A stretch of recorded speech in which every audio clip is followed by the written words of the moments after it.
Okay. Okay. Hello. Muri okay? Banyabo ne basebo. Abatulaba tusanyuse. Tusanyuse nate okubeera ko namwe olunaku lwaleero ku Sande. Twebaza Katonda abakuumye empaka olwaleero. Tuli ku live talk show. We are streaming live on Facebook. Programu eda buli Sunday okubanga tuwa update abantu baffe abawagizi ba People Power n'abatali mu nsi yonna.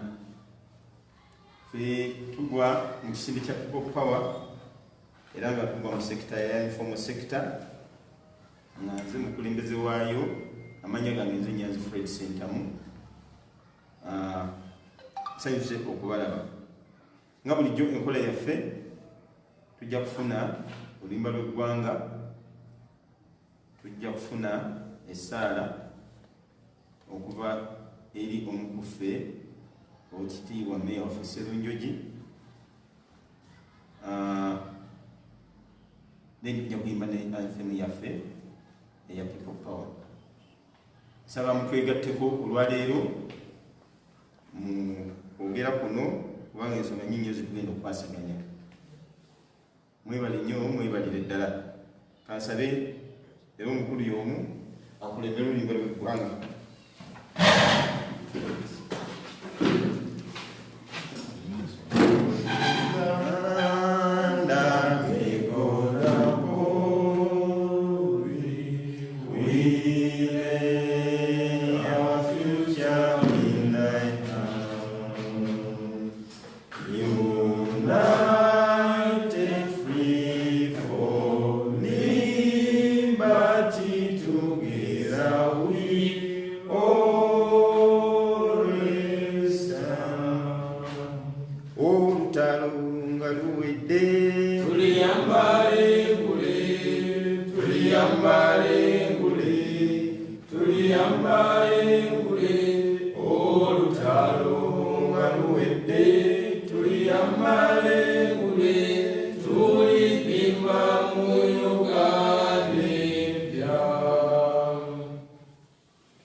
Tunenya abantu bonna abaliye abadobonkanya eggwanga lyaffe era abatwala ensimbi zaffe mu ngeri enkyamu bonna tubateeka gy'oli Mukama w'akamulungi.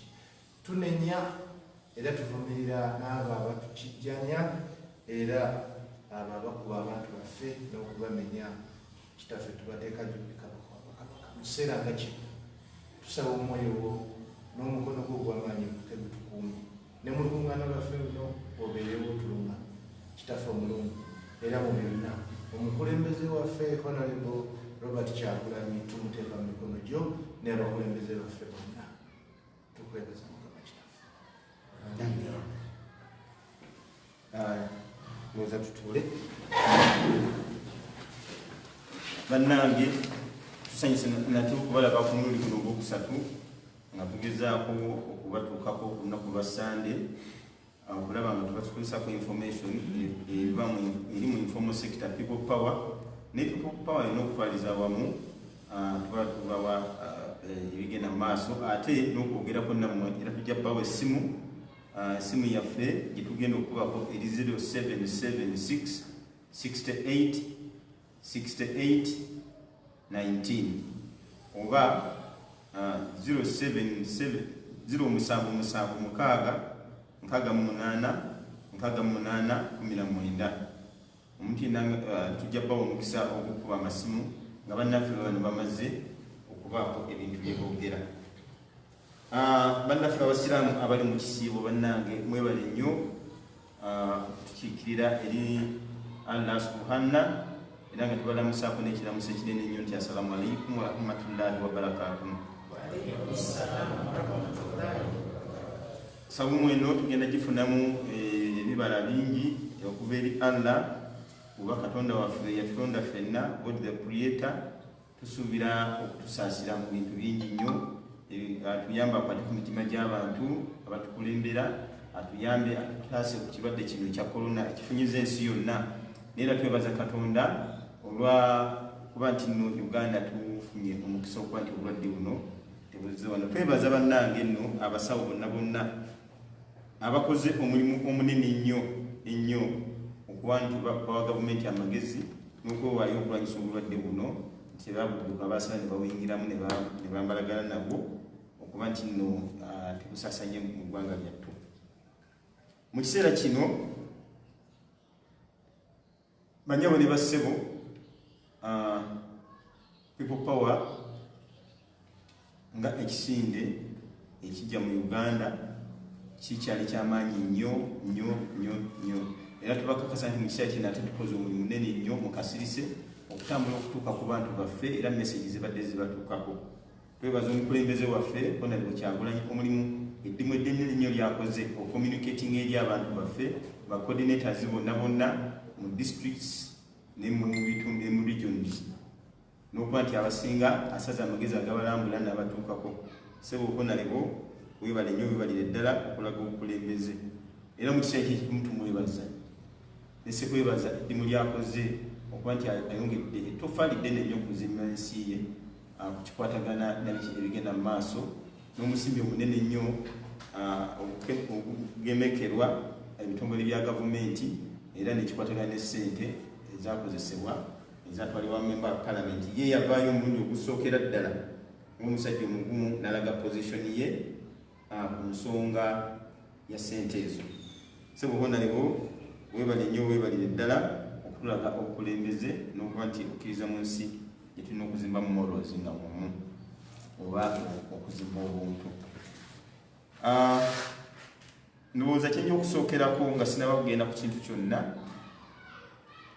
ensonga ya people power yennyini, the image of people power, the people power movement. Ekitongole ekya people power nga bwe mbagambye kigumu nnyo weekiri, era tuteekateeka kugenda mu buyinza n'okununula eggwanga lino nga tuyita mu nkola ey'emirembe using a non-violent way of acquiring power. Naye tugezaako nnyo okulaba nga bwe mumanyi obujjadda okuyisa ku malalo ga nnyoko ng'ofuulwa oba amanusu bwe gaba agafuuka engeregeze. Twagala okubategeeza nti tuli mu control ebigenda mu maaso ku social media kubanga tuli ku Facebook era kukubeera buli kintu kyonna ebintu ebiraga obutaba na mpisa. There is a lot of indiscipline, naye kirungi ekisinde kino kirimu abantu abavunaanyizibwa, kirimu ba lawyers, kirimu ba doctors, kirimu abantu abakulu, kirimu abantu abavunaanyizibwa bangi. So bafaayo nnyo okulaba nga bayisa mubamu kuffe eddoboozi oddi batuusaako nti nno ebyo indiscipline gye mulaba tuli mu control era tujja kugezaako okulaba nga abantu bazza wamu. Mukimanyi bulungi nnyo twafuna disciplinary committee ekulembera omukyala deputy waffe Zedriga era ekola butabwera okulaba ngezza abantu bonna mu order. Kati ebiseewo netonda kuba tukupawa mu tusonyiwe abantu abatakwataganye tujja kufuba okulaba nga tubazza ate tubateeke mu order. Tewali agenda kuleeta mbeera yonna nekyankalanya people power, ekyo nkibakakasa. As long as nga weetuli ekintu kino tujja kikwata bulungi nnyo era tukitereeze. Ebintu byonna ennaku zino bakozesa kulabisa ebigezebwako okukolebwa nga biyita mu regime etabuletabule abantu baffe bayombe babe nga bakola ebirabisa omukulembeze waffe. Ebintu tujja kukiziganya n'ababikola era tujja kubatereeza. Banyabo ne bassebo abali ku social media tubegayiridde nammwe muba mugenda okufulumya information musooke mugijje ku source entuufu, mufune ekituufu mukyogereko nga temumaze kubanga bw'otamanya kituufu oyinza okweta ekintu ayite ekiwaayiriza oli n'anyiiga nnyo naaba nga ate naye aba mu mbeera. Mukimanyi bulungi nnyo amuluza abantu zifudde mu lugimu eno empisa zifa nga zisinzira ku mukulembeze ali mu buyinza okuvuma okuwemula abantu okukola obuyaayi ebintu ebifaanana bityo kukyankalanya kisinzira ku mukulembeze ali mu buyinza n'abavubuka bakulidde mu kiseera ekyo ekikwewuunyisa kuba nti babeera bwe batyo. So banyabo ne bassebo tubeegayiridde bwewaba nga waliwo information yonna eragiseeko nga bakubidde essimu ne bakugamba ne bakutegeeza, tukusaba osooke okube mu nsonda ez'enjawulo obuuze nti bannange tuwulidde ekigambo kino ku muntu bw'ati ne bw'ati kiki ekigenda mu maaso. Mujjukira bulungi nnyo era okulaba nti kubanga bino nja byogera siyinza bireka mabega. Okola enteekateeka ennungamu mu bintu bya ssente, mu bintu by'okusonda, mu bintu by'okuwaayo, twateekawo ennamba pulezidenti waffe gye yalangirira. Buli muntu twalina okuyisa ssente eziyamba ekisinde era nga tusaba ennamba eyo mugyettanyire. Tuleme kuba nti nno wabaawo obutakwatagana mu ntambula ya ssente. Okujjako nga waliwo embeera yonna yenna gy'oyagala okuyambamu omuntu ey'enjawulo ey'omukwano isoke. Naye bwe ziba ssente nga za struggle babawa ennamba, twabawa ennamba eyo ejja okuyamba abantu baffe ogenda mu maaso nga basonda ssente nga bagiteekako tusobole okufuna ssente ezawamu tubeere mu control oluno olyokolabo obuyambi bwo nga buvaayo bulungi. Essaawa yonna yonna administration ejja kulangirirwa ne bannaffe abaana bongeddwamu tulabe nga tutambuza ekintu kino nga kiri balanced. Tuli beeteefuteefu era twewaayo ne ttiimu okuba nti tutambuza emirimu y'Abannayuganda. So njagala okwongera obbakakasa nti disciplinary committee eweeri ebintu ebisinga byonna bijja byowerezaayo n'abo abeemulugunya bajje baleeta ensonga zaabwe zireme kugenda ku mpewo, kubanga oyinza okubuuza nti okozesa simu yo yokka okwogera ekintu so kisaasanya ensi yonna kuba yinza okulabira nti bonna bafaanana nga ggwe kubanga olina empisa ensiibuufu. Abanyawo ne bassebo kansabe mbanjulire abakulu b'enzize nabo leero olwali tulina Dr. Sserunjogi okuva e Kawempe, ye mmeeya waffe w'e Kawempe, omuwagizi wa People Power olwe musajja ono twatandika naye Kyaddondo, musajja waffe mulungi nnyo ssebo tusanyusa okulaba Oweekitiibwa Sserunjogi mmeeya. Tulina Nusifa Nakato omukyala activist era naye People Power era twatandika naye mukazi mulungi nnyo ali ku lukiiko lw'abakyala nnyo tusanyusa okulaba.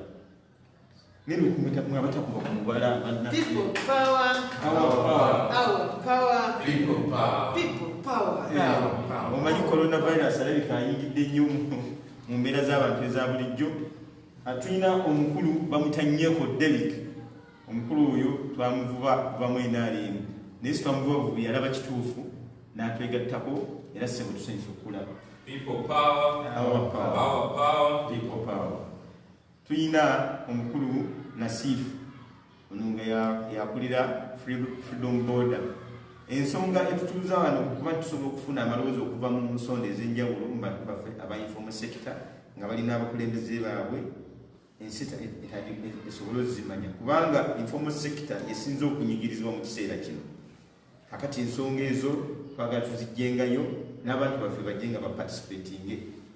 Tu-encouraging abantu okufuna amasimu smartphones babe nga message ziba zibatuukako era tugezezaako nnyo okulwanyisa mobile money tax ne social media tax nti abantu baffe bwe basasula omusolo information tebatuukako naye nga bumanyi dictator yenna tayagala abantu information abawansi bagifune ati ateekawo ebintu ebifaananako bwe biti ne mu kiseera kino omusolo ogwo wandibadde tegutuyamba naye Nasifu ssebo tukubira ku mugala. People Power, our power, People Power. Assalamu alaikum wa rahmatullahi wa barakatuh. Assalamu warahmatullahi wabarakatuh. Tulina omukulu Semanda Brian oyo nga wa mugalaji ssebo omubala ne mugenda kufuna akaseera akeyanjula ssebo tuwulire omubala. People Power, Our power, our power, People Power. Kale banyabo ne bassebo olwali tugenda kwogera ku nsonga enkulu ennyo, tugenda kwogera ku nsonga ya honorable zaake ng'ekwatagana ne human rights ne democracy n'obutaba na bwenkanya mu mbeera zonna yakwatibwa mu kimanyi bulungi nnyo buli memba ali wano agenda kubaako ebigambo byayogera ne tujja kuba tulina amawulire tubawadde neki kitusazeewo okukola wayitawo akaseera ng'obukakulizo bwe tubawadde tebabutuukiriza fenga informal sector tujja kukunga eggwanga lyonna liveeyo mu mayumba bwe tubanga ddala ddala covid-19 yajja kunyigiza democracy na human rights na dictator kweyambisa ebyo byalowooza nti ekiseera kituuse anyigiriza abantu mu kiseera kino. Mukimanyi bulungi nnyo obwavu bukudde ejjembe mu kiseera kino.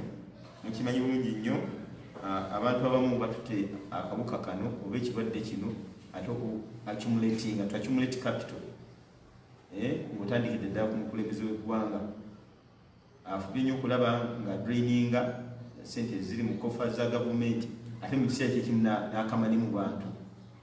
Ebintu ebifaananako bwe biti tubyetegereza nnyo mukiraba bulungi nnyo Kadaga Kyagulanyi bwe yavaayo n'ayita sente ziri enguzi ate Kadaga yavaayo n'atabuka kati ate pulezidenti yagenda okulaba nga kimuswaza ate kati batabuse kati Katonda waalaba nga bwemumanyi Katonda akoze ebikulu bingi nnyo batabuse ne bajjayo ebyama bingi nnyo ekikulaze nti sente zibbiddwa mu kiseera kino mpitirivu.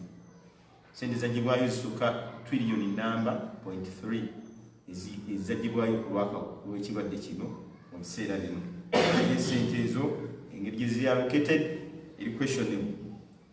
So twagala kuvayo n'eddoboozi ery'omumanguka kubanga kino kikwata ku nsi yaffe. So ngezaako bategeeza nti no president azimbye nnyo capital ate n'abantu bakozesa nabo sente ze babbye nnyingi mu kiseera kino.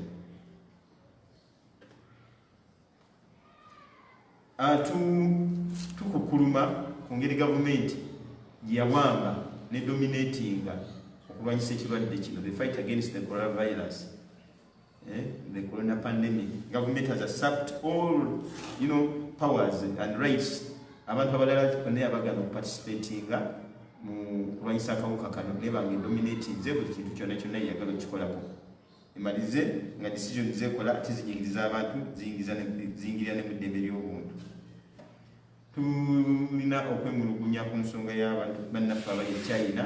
President Museveni bikyanga atandika okwadressinga eggwanga tavangayo kwogera ku nsonga y'abannaffe eba isolatinga China.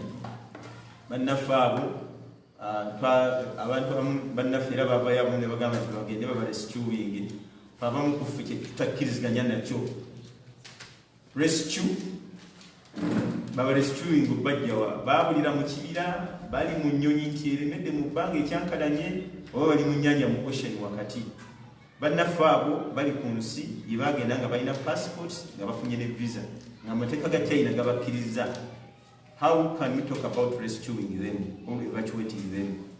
So president waffe n'abakulembeze b'amawanga amalala mu Africa balina okwebeereramu ne bategeeza China nti nga bo abachina baabwe bali mu nsi zaffe nga tetubakutteeko tuba protecting abali abanywa beebaka naffe bwe tulina okubeera eri. So ndowooza tulekera okulowooza ku kigambo kyabayita evacuation oba rescue kubanga naffe wano bannayuganda nga batandise okutabukira abachina tebasobola kubeerawo ate abachina bangi nnyo abali mu nsi zaffe okusinga abaddugavu bali ewaabwe. Basasanya ensi zonna bagize ku mataka gaffe bagaguze resources zaffe zonna bazinyigiriza bazikakkanyeeko ebintu ebirungi babisomba babizzawo abo ate ne bakomyawo batwala raw materials ate ne bakomyawo ebikalapa by'ebintu. So gavumenti zaffe tusaba President Museveni alekera okulowooza ennyo ku sayansi yekka ne ku capital ne sente alowoozeeko ne ku reality nga Pan-Africanist we yali okuva emabega nakati that spirit of Pan-Africanism tegulina muvaamu tulina okusigala nga tutambula ng'abantu. Banyabo ne bassebo njogedde ebintu bingi ne bannange ngenda baleka boogere naye ensonga ya zaake etuluma nnyo nnyo nnyo nnyo nnyo bannange bagenda gyogerako. Ensonga ya Parliament ki kyerina okukola? Parliament omulimu gwayo kurepresenting abantu n'ensonga zaabwe, representing people and their views. Omulimu gwabwe ogwokubiri kukola mateeka. legislation. Ekirala kukubira nga batunulira how appropriate the budget is implemented. Nga sending nga bweziba budget gavumenti esalira kisente okuva mu kaufa zaayo. Parliament neeyisa sente ezo ng'emaze okutunulira how appropriate the budget is going to be implemented. Ebyo ebintu poliisi bamanya Parliament byerina okukola. Ekirala Parliament erina okukola erina okubeera kalabalaba w'enkozesa ya sente, kubanga erina disciplinary committees, regulation, n'okuyita abantu okubabuuza sente zakozeseddwa zitya. Egyo emirimu gya Parliament.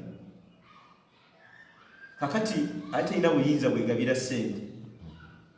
Teyina buyinza bwegabira sente, ekyo kyali kikyamu. Sente zonna zigabibwa mu Parliament, kati ngeze zatu ogikwatako ezaabulabulibwa nga zino sente zebeegabidde nga bazimogola za Ministry of Health, esente ezo nkyamu.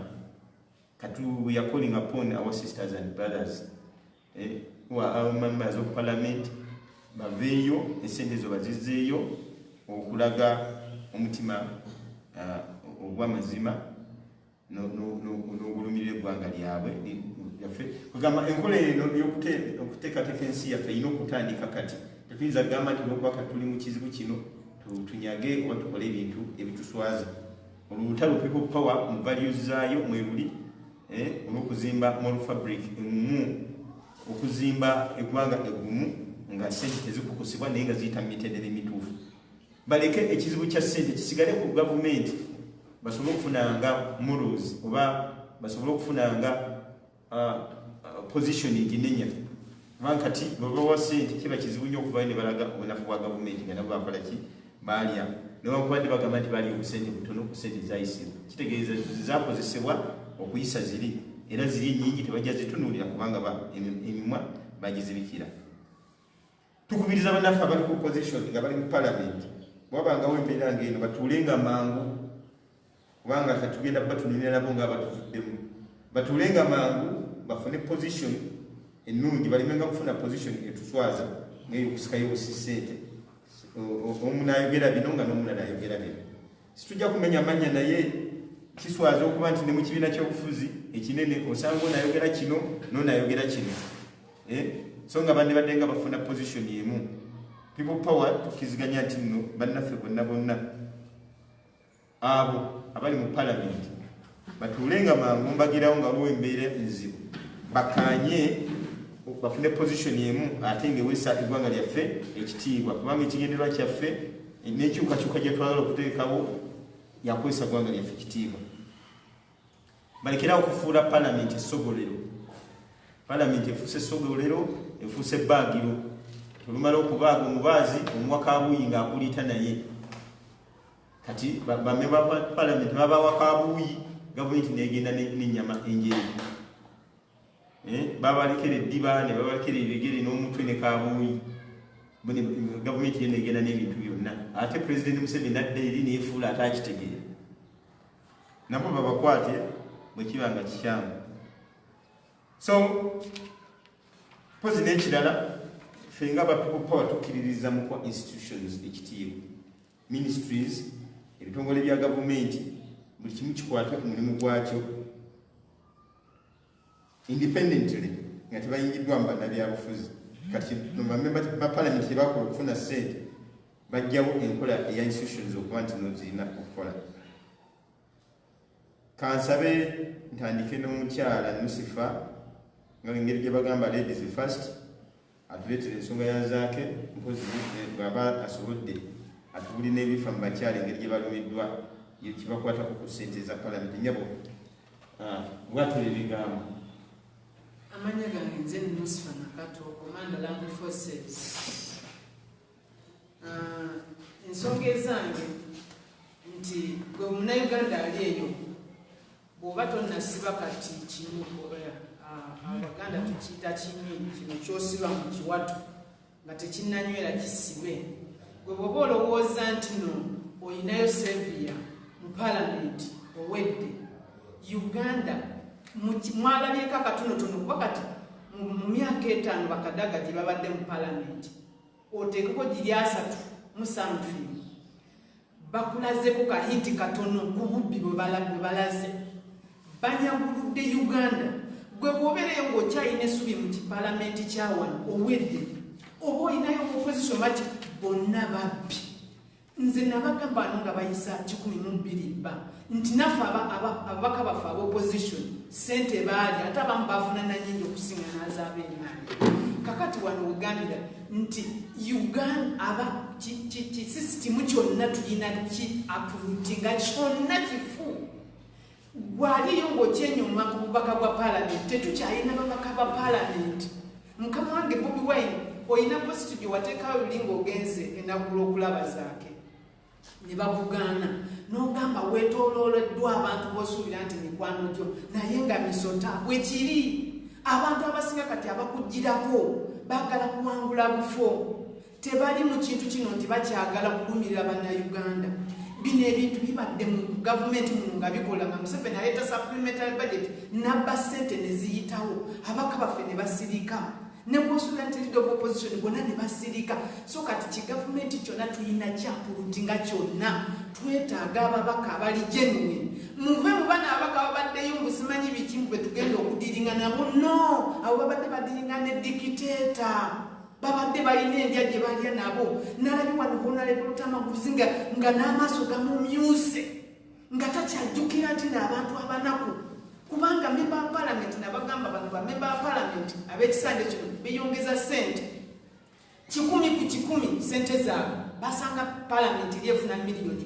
10 ezaabwe ne zigenda mpaka ku miliyoni 2 allowance ne bazina ku 40%, emmotoka bafuga za 2 ne beyongeza buli kasasiro kiki ekyabadde kikulwanyisa ne miliyoni 2 babakamwe mwasadde buli memba wa palamenti yaganye okuzaayo ssente nga mukama wange Bobi Wine ayogedde waswadde nnyo era you did a disservice to Ugandans tetukyabesiga ne bwe muneereetanga ne musembera okumpi ne mukama wange tugenda basenza luti mwatulazeeko abasinga mwena mbadde mujjanga wano muyimba people power mwambadde ballet mwena mwasirise miliyoni 2 shame upon you miliyoni 2 lwakiziba malamu buli memba wa palamenti asasula ssente eza consultation per month lwaki zisize wakozeseza n'ogenda oweebuze ku bantu bo abali mu nyumba ugenda kwebuza ku bantu ki nga basibe bali mu nyumba tebalina na mmere tosobola kukwata kuwadde omusaala ogumu gwe memba wa palamenti n'ogamba kankwate zino ssente zize ku bantu twabawa tulinga ababawaka pulojekiti ak'okulya musasulwa mujjanjabwa abaana bamwe basomera amasomero aga mudirize ne gavumenti libiro enene nawuliddeyo n'omubaka wa palamenti opposition nga mukazi ali mulimu gwa UDN mukyala we bakuwa omulimu mwemukyatulwanyirira mukama wange Bobi Wine nemugamba tufune bamemba ba palamenti abatumye bwana abadde avuga bodaboda nga nasiifu ng'empapula zazirina tumwe constitute tumugaye nasiifu tandika ononya akalulu bajja kuwangula tuwanguze abantu abali genuine abaffe betwezimbidde okuva wansi va ku bano naali bayise emputa z'abaka ba palamenti. These guys are fully compromised by the regime. Bagaggawadde balinnya nnyonyi bakola ki tebakyayina kizibu kyonna wano kayiwula wabeereddewo nga bamu ababaka balina kuperoolo z'amafuta banywa amafuta badiringa diruzi ne kayiwula awo bogenda okwesiga mukama wange nze Zaaka nnuma nnyo kubanga Zaake ye mwana omuto akulidde mu famire ey'abagagga naye Zaake yalibadde nga nze mwana okutuuka nga Zaake kubanga naye Zaake omulaba alina emmotoka alowooza mbulowooza naye kasebo ne keewaayo kalwanirira omwana w'abanaku kalwanirira omuntu gwalaba nga gwe tonnalaba kiki nti omubaka gwe walonda takyakuyamba naye ko ne kavaayo ne bakakuba nze Zaake mpulirira ddala era nze ng'oggyeko abamu bajja kunyiiga Zaake mu people power muweera ddala high ranking kubanga olaba omwana ayina ne bw'abagamba abakazi asobola opaledinga enamba gy'ayagala kuba ayina ssente ayingidde mu palamenti ng'ayina naye omulaba bamukubye beyond apaka ne musirika mu palamenti wadde tekolinga motion emu mu palamenti nawe nojja noweyambaza baleti buno oli wa people power lwaki mulimba temutulimba temuddamu ffe tubonyeebonye ekibala obwavu butulumidde ebbanga temuddamu kujja kutubuzaabuza twagala tuwanguza ba honorable chairman Nyanzi nga tumanyi yajja kufa ekintu ekijja mu parliament kijja muluma okusinga okuwanga nalabye bano abakabaka palasento nga bali mu kweraga bwerazi amansa se kwatadde enamba esimu ne sente yazitaddeko muli mu kuwuddisa mulimbye ebbanga lyonna nga musoma simanyi mulina obugero obwabundi simanyi obwasabi omugeragera nga mutuwuddisa twagala tutwale ku buno abaka palamenti tumanye nti Nyanzi tujja mukyekinga nga tusobola omuganuka kino lwaki tekikoleddwa nga tusobola okukyekinga okusinga bano bakasemu wadde twawanguza mukama wange baali bamutidde n'aluwa kasemu wadde tuwasale nagamba nti no sente ozizaayo obaddeyo ebisajja mu palamenti bimeka sente meka zemwagala bisajja mwe muswaleko n'ebikazi mukaggawadde embuto naye n'amagwaliro nalabye nga Kadaga ayogera nengamba mukama Katonda nekino era bannange Katonda wa people power akola netulabako Kadaga nga ali mukubagana ne mukama we olw'obusente buno bwe baagizeko Kadaga ate okuba yafunyeko miliyoni nga 9 naye mulaba akanudde mukaseera katono mwena ne mwandika obuzina bwammwe ne tubulaba naye ng'ate bino mubikoledde ebbanga myaka 35 nga mutubba basajjamu so wengambira mukama wange kudwa totya kukuluminga babakabo leta kulimwe baba meya leta ababo bola bantu babadde naawe tofa ku muntu atubuukidde obubuukizi wano ebyekyenjeji nalabye abamu nga apostinga olwokuba yogedde mbuzaake bino babadde no kati we need to scrutinize tetugwiragwira buli muntu take your time twala obudde tonnekkiririzamu nti osobola ozimba abantu ababo osobola ozimba omuntu okufumujja ku zero newe banaba tebalina sente olina kapasite egenda okuwanguza abaka ba palamenti era mukama wange chairman Nyanzi mwabali ku tiimu scrutinizing ababaka muve mu kulowooza nti simanyi bano abadde ebisanja ebingi kusimanyi balina sente simanyi ki that's nonsense tuzimba abantu abaffe tugambe nti Brian Nsubuga is very competent asobola okuyimirira ku floor ya palamenti n'ayogera tutandika okubagulumingira mu ngeri eyo tuzimba amagye agaffe muve ku bantu bano abantu bwe musuubira nti mugenda kuzimbira bali ku byabwe babalazeeko natunudde mukama wange ali mu katu nga sente azizizaine nga tewali omwana obaakinga ne bavaayo ne bavuma buvumi n'abamu abaziwaddeyo nkimanyi mwaziwaddeyo nga muswadde muswazi naye temwabadde temwaziwaddeyo olwhategeri nabye namboze ng'akanudde namboze mukono ye n'omuguze kiki kyokyayagala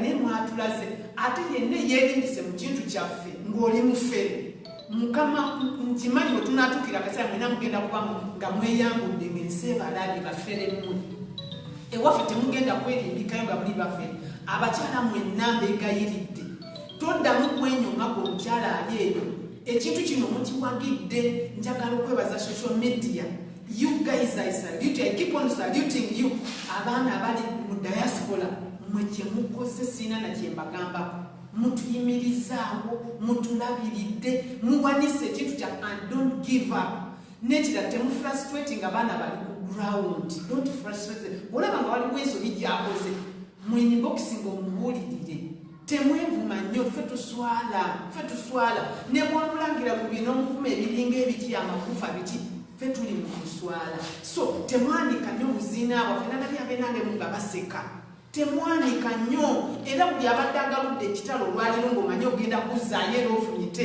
mbeegayiridde ceasefire tuli mu kuswala Sauda Madada mwena musiizinge Segirinya siizi Lumbuye musiizinge tuli mu kuswala mbeegayiridde oyinza okuba olowooza nti bw'ovuma Lumbuye embizi oba n'ovuma Sauda embizi tekirina tekikola tekirina tetukifunamu wabula ffe tuli mu kuswala mbeegayiridde musiizinge no one is perfect tulina abaana nga oli asitaginga ebintu by'okwekalakasa nga just kutajetinga diaspora emuwe sente tubalabye n'agira n'apanga bamukwate n'adinga ne baladisi ne bamukwata n'akola ki I was shocked nga ngenze waladisi okunona ebbaluwa ya taata wange n'aŋŋamba nti bana lwaki bwe toberanga bano banno baba bagenda okwekalakasa batubuulirako nenaffe ne tubawa security ne babakwatakwatamu ne diaspora nebawa sente nemugamba nze gavumenti yange gye nakoowa seetaaga bubadi seetaaga kola kira tetojja kundabamu oyo kasasiro wakusitaginga strike zakwekalakasa nga tebina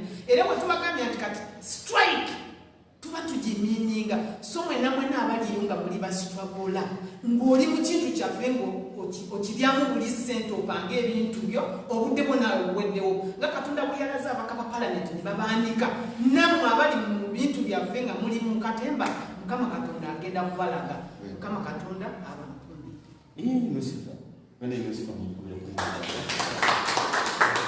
naye webalibyobalire ddala tujja kwongerayo obudde kubanga ndabya ddala nga tumatidde tujja kwongera obudde wekye kubanga wetuli wano olabikwa tulina byoleseeyo kubanga zaate ndaba tunamwogerako bulungi banyabo ne basaba ebigambo ebyo mubiwulidde biruma abantu bangi wakuba eddoboozi limu lye liba lyogera naye abantu bangi balieyo kyebaluma tebalina access ku radio stations tebalina access ku tv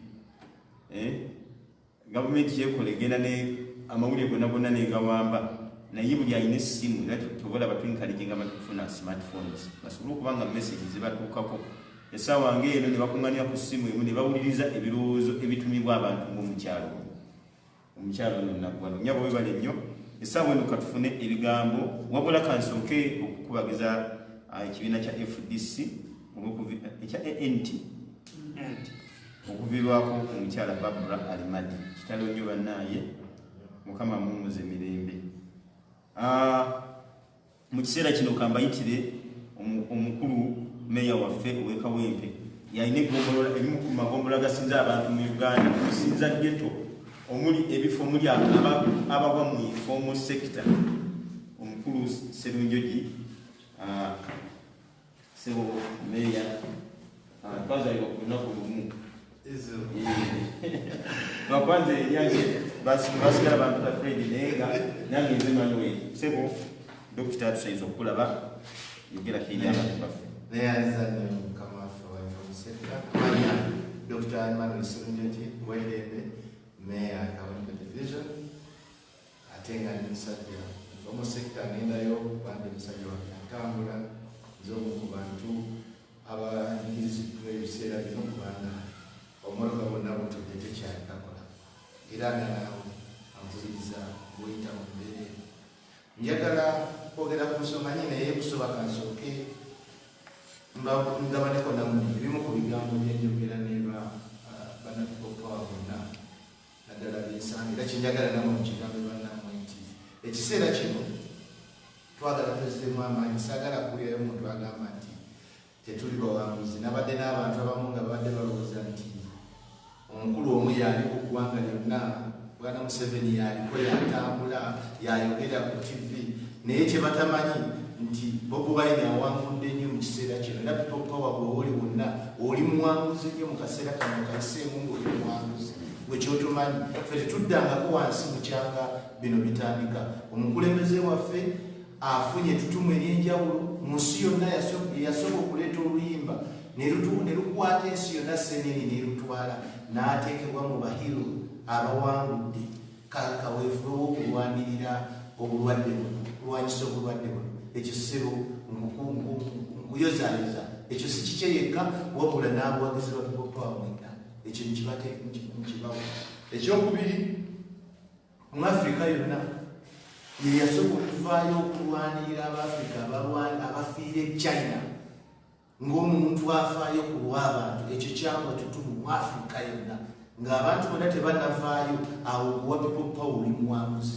mukama waffe mu kiseera agenda waggulu byonna omukulembeze byagezaako okukola ali mu ngato za mukulembeze waffe sebo nkwebaza ffe people power twawula muwanguzi ideas zetulina ebintu bye tulina bitwala abantu mu maaso nakubasitula so tuli bawanguzi ebiseera ebisinga obungi mu ngeri endala eggwanga nga lyagala okussa buli muntu wansi omukulembeze nga tetukyabuuza na vice president we ali luddawa buli kintu ayagala kikola yekka omukulembeze waffe yatwanjulira omumyuka w'ekibiina w'ekisinde kyaffe njagala kubuulira muna people power wonna gy'oli ffe tuli bawanguzi mu kaseera kano era tetuddangako wansi wadde akatundu akatono tugenda bugenzi mu maaso buli kintu kyetukola kitutwala waggulu balinga bakka gweoli ng'ajjawo vice president ng'ajjawo byonna nga yayagala kubeera yekka omukulembeze waffe yatwanjulira omumyuka we era ne ttiimu etambula yonna ng'ekola bulungi nga tugenda mu mbeera ey'okuba nti n'abantu babba ssente abantu basirise n'ensimbi nga bazibba yali mukulembeze waffe w'okulwanirira eggwanga eri omuntu essente y'omusolo yeyasooka okuvayo n'azirangira naga nti zino nguzi era tajja gitwala kati mu buli ngeri yonna munapipo bwawe nagyoli aho bonna amawulire saagala kuleyo omuntu agamba nti tugenda bugenzi waggulu kuba buli kyetukola kituteeka waggulu mu nsi yonna mu Afrika yonna mu ggwanga lyonna mu kulwanira omuntu wa bulijjo ensimbi za gavumenti nga zibbibwamu zibwa gye zibadde zibbibwamu ng'abantu abasinga tebavaayo okutubuulira sente zibbibwa zitya kakati olwaleero abadde mukulembeze wa kisinde kyaffe mukulu Robert Kyagulanyi era atandise okubakoonaganya sipiika ng'agenze mu miitingi ne bavuga ku kasaka ne batandika okutegeeraganya ati bino bireke zino tuzireke naffe tuzibbe nono tuzireke ate baavuddeyo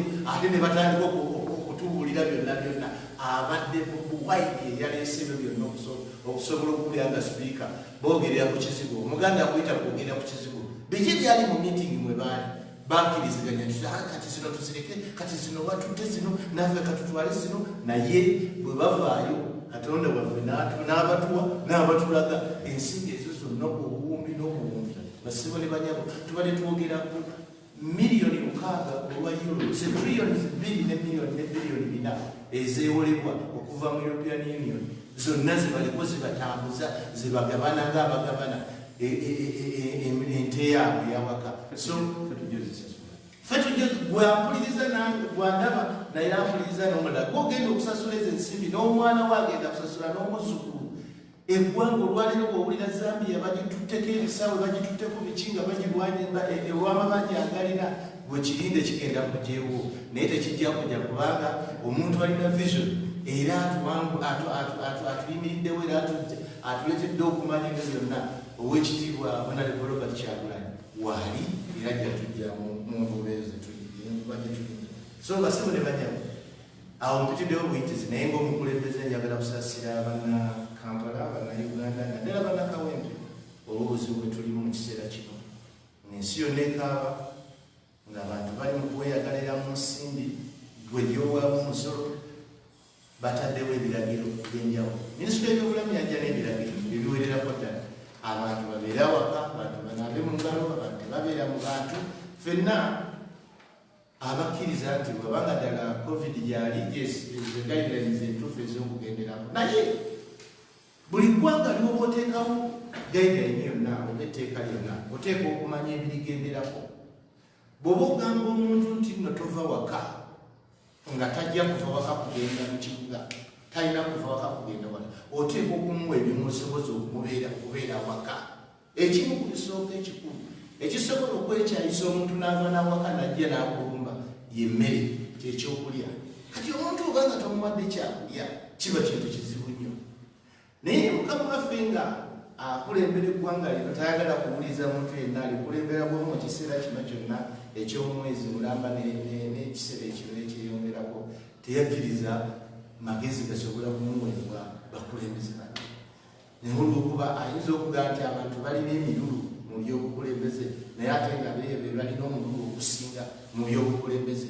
kuba buli bwobeera nga goli mukulembeze toyagala kulaba muntu yenna toyagala kuwulira muntu yenna gwoba osinga omululu mu byobukulembeze okusinga abantu abalala lwansonga omuntu atalina mululu mu byobukulembeze abuuza banne ayita banne ne bakubaganya ebirowoozo n'abantu abali ku ludda oluvuganya era basobodde obumu ku buvunaanyizibwa bwabwe kwe kuwabula gavumenti tebava liita oludda olwabula naye kulowooza nti gweosobola okubikoleyo enkola eyo kalakita eyo etasaana bagita sikasite kalakita buli kimu oyagala kibeera wonna oba owabizza eggwanga era kupakasa tobala ggwanga gyolitwala so ku nkola eyo bateeka abantu awaka nga tebakuwadde emmere okubawa emmere bamala ekiseera kinene nnyo bakyateteekanya ngeri ki gye bagenda okulaba biliyoni 59 tuzikwase tutya biliyoni 59 bw'ogattako biliyoni 10 ze baali baagala okugaba abantu ze baagala okutwala obutwazi mu kaseera akazibu ennyo bwe kati ogatteko ne biliyoni eziwera ddala nga 7 ezitwaliddwa eziwereddwayo abantu singa ensimbi ezo zigatta n'obanga buli muntu munnayuganda obanga bwe bagamba nti basooka Kampala kubeera bo tebalina nsonyi benkya mu wiiki ejja bayinza okugamba bilioni 5.9 ziweddewo naye bilioni 5.9 nga ziweddewo nga ne Kampala tennaba kubona nga ne Wakiso tennaba kubona ekyo bajja kukomawo basale supplementary budget oba bakwate ku ziri eziri classified naye bw'obanga tonnaba nako kutuuka ku muntu okuteteekanya bilioni 5.9 tuzifunyeemu tutya tunoonye muganda waffe asobole okusaplayinga tunoonye kampuni y'abakwano baffe basobole okukola bino ati kyokka ekyo ekiseera kyatwala ennaku ng'abantu bali waka wabula sente tezinnakwatibwako bakyakayana bw'oliirawa bw'okutulawa ekyo bannayuganda tukiraba tebakunaawo bwe batuka okutandika okuleeta ate nekyemutusa obulungi nti bakireese leero lwenyongedde okukitegeera nkivuddeyo ne bakkiriziganya nti batuwe emmere envundu n'amata agali expired kuba bali tusobola kuŋŋamba nti obadde sipiika omuntu ali mu hairaki enamba 3 gw'olwaleero lwakitegedde nti bannayuganda babwebuka obutwa amata agayiseeko bwebabutwa bwenoga baali bakimanyi watikukubayo abantu bwe baali era ye bwe yakimanyira nti kino kyali kitegeke batuleetera amata amafu abannayuganda batukomoke omuntu afaayo ku bantu batuleetera ebijanjaalo ebifu ebivundu agala ebidandaala ebivundu babituleetere gwe kugamba nti namba 3 ebyo bibadde bikolebwa nga tomanyi era batugambye nti omanyi tukusaba oyongere okomewo otwongere dozi gyewadusuubiza ojanga otumaleyo kuba watugambye nti okomawo era ogenda twongera twongere ebintu biveeyo bannayuganda basobole okumanya gavumenti eno etukajjaddeko engeri gyetwala ensimbizemu omusolo so basaba ne banyako ekigambo ky'emmere kyakwatibwa bubi guideline eyokuteeka abantu abaka yali erina okubeera kale bigenderwako ngaekimu ku byokwe kubagabira emmere ng'amawanga agabikola amalala bwe gakola ekyo kyabadde kyakuswavu nnyo nabaze biliyoni zezoogeddwako mbaze 5.9 mbaze 10 mbaze 7 abantu ze bakawaayo nga buli munnakampala kale nga bwe bagamba nti bwe bagenda okusooka ne Wakiso yali asobola okufuna emitwalo 5 kati gyemitwalo 5 nga bagikuwadde kusimu mu kiseera kino osobola okwesalira amagezi naye tebasobola kubanga mu kamitingi akaseera kali akasooka buli muntu asooka kwagala kutoolako bwe banazitwala ne baziwa MTN nti zitwale ku bantu ate bo banasigala bali kuki ekyo kyekikyamu kyongera okubalaga obubi bwa gavumenti eno n'enkola gyekolamu emirimu gyayo abantu bakaaba mu kawempe ewange gye basookera abantu be basooka okuwa obuwunga obutonotono buweddewo guluuza kilo 3 kilo 6 ezakawunga omuntu ayinza zirira bbanga ki ensimbi omuli gw'omusolo zaawa twagala tumanye triliyoni 2 ne biliyoni 4 bw'oyogera ku bwogezi ne biliyoni ezitawula 100 endala sente ziri kuki tubeera ku makya ezo adresi zetufuna senga buli gye tufuna etugamba nti bannange mu kiseera kino ku triliyoni 2 ne biliyoni 4 twakakozesaako sente bweziti wakyaliwo bweziti twalibadde tuwulira naye lwaki tuwulira ebirala byonna naye tetuwulira ku triliyoni 2 ne biliyoni 4 ezeewolebwa kiki kyezakakola tebakwatibwa nsonyi ekikulu sipiika yatubuliddeko ababadde bakazitwalako abakazitwalako kati twagala adresi eddako batugulire ku triliyoni 2 ne biliyoni 4 kiki ekyakakolebwako nga tetutaddeko na nsimbi endala ezisolozibwa kuba yewalabe bagireka ng'esolooza emisolo n'ensimbi endala zikyajja kati tumanye kiki ekyakakolebwako ng'omuntu wekawempe asula njala tannatukuwako mmere twabagamba nti ekiseera kyolowooza nti nno ogenda kukozesa eyo kalakita sikasite kalakita eyo ey'okugamba buli kimu kirina nzeeteeka okubeera nakyo tekijja kukola abakulembeze bonna bateeka okubeera mu kintu kyonna nga kiguddewo naddala abakulembeze abalonde bameya batyandi berositu balina okubeera mu bantu baabwe balina obuvunaanyizibwa twabagamba olunaku lwe baleeta okugaba obutimba bw'ensiri mu Kampala twagaba obutimba bw'ensiri mu nnaku 3 twaleete obutimba bw'ensiri bwonna ne tubawa stores ne baziteekamu okukeera ku makya nga tukeera kukwata obutimba bw'ensiri mu nnaku 3 buli muntu yali afunye akatimba ewuwe naye emmere yakamala ebbanga erisukka ne mwezi naye ng'era nabo baali bakimanyi nti nno twagaba obutimba mu nnaku 3 era nga bakimanyi nti singa baleeta emmere yonna tusobola okugigaba mu nnaku 3 oba 4 naye lwaki olowooza tebakikola kubanga balina ebintu ebyabwe ebyekwekera kati mu ebyo abantu baffe bakaaba abantu bagenda kutandika okutokomoka olw'enjala nga baabala bali mu biliyoni za siringi bazesibiti so tetuli basanyufu eri obukulembeze bw'eggwanga lino mu kiseera kino era twagala okusaba omukulembeze waffe yongere amaanyi mu kucekinga abantu era tukakasa tetugenda kudda mabega tujja kulwana okujjayo bannange omukulu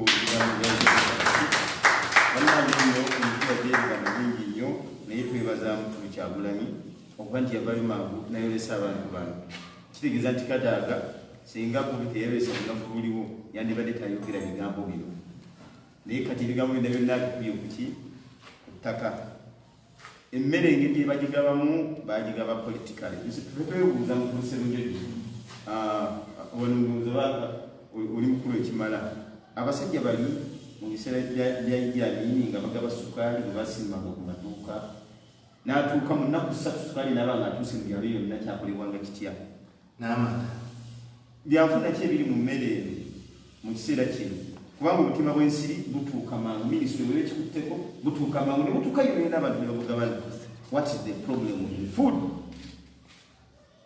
Emmere egenda kujja abantu mu mayumba yeko Derek njagala oveeyo tunyonyole ku nsonga y'enguzi n'ekikwatagana ne supplementary budget olunaku lwakirimu tunyonyolese omukulonyeko basebo ne banyabo amanya yenze nyeko Derek nga ndi kansala ow'abavubuka ow'Amakindye era nga ndi mukulembeze mu informal sector era nga naweebwa n'obuvunaanyizibwa obwa chairperson wa gender ne community services. Ebiseera ebisinga abantu baffe bavuddeyo ne beebuuza supplementary budget eno ejjeetya okubeera mu nkola oba ejjeetya okubeera presented paka weekuka mu parliament. Ekibuuzo kiri nti ffenna tukimanyi constitution eya Uganda ewa president w'eggwanga ow'ekiseera ekyo okuba nga ye minister of finance. So minister of finance instructinga abayambi be omuli bano ba minister saawa zino abaleeta supplementary budget mu parliament. Instructinga abayambi be ne bavaayo n'abagamba bakole supplementary budget okusinziira n'okutunyula mu biki ebiba byetaagisa. Bino biba biri instructed by the minister of finance ow'eggwanga lyonna, who is the president, the current president ow'eggwanga eryo. So tuli mu nnaku ey'ekitalo etalabibwangako ey'okulaba nti mu kiseera kino president w'eggwanga oyandibadde nga alumirirwa abantu be baafuga ate agukolesa ng'omukisa okulaba nti bayisaawo ensimbi n'ensimbi ze beewola okulaba nti ate bazibbako oba ezandibadde zigenda muherede oba mu kulaba nti tuva mu mbeera eno eya korona.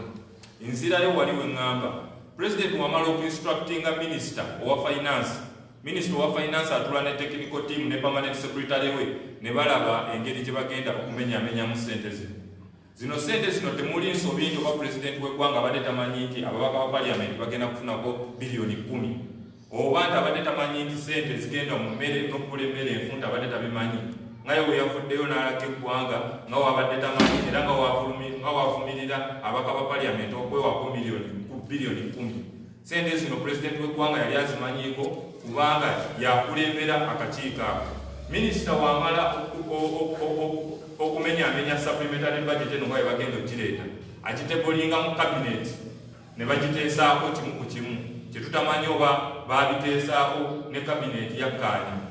Kino kiraga nti cabinet yakkaanya ku biliyoni 10, cabinet yakkaanya ku biliyoni 4 eziri classified, cabinet yakkaanya ku ssente ezagenda mu security, cabinet olukaaga, cabinet yakkaanya ku ssente ezagenda mu KCC mu ICT ne budget mu kusookera kwayo kwe basooka okugireeta ne waba mugerirwa essaawa zino nga tumanyi tewali kyebakola kyebakola.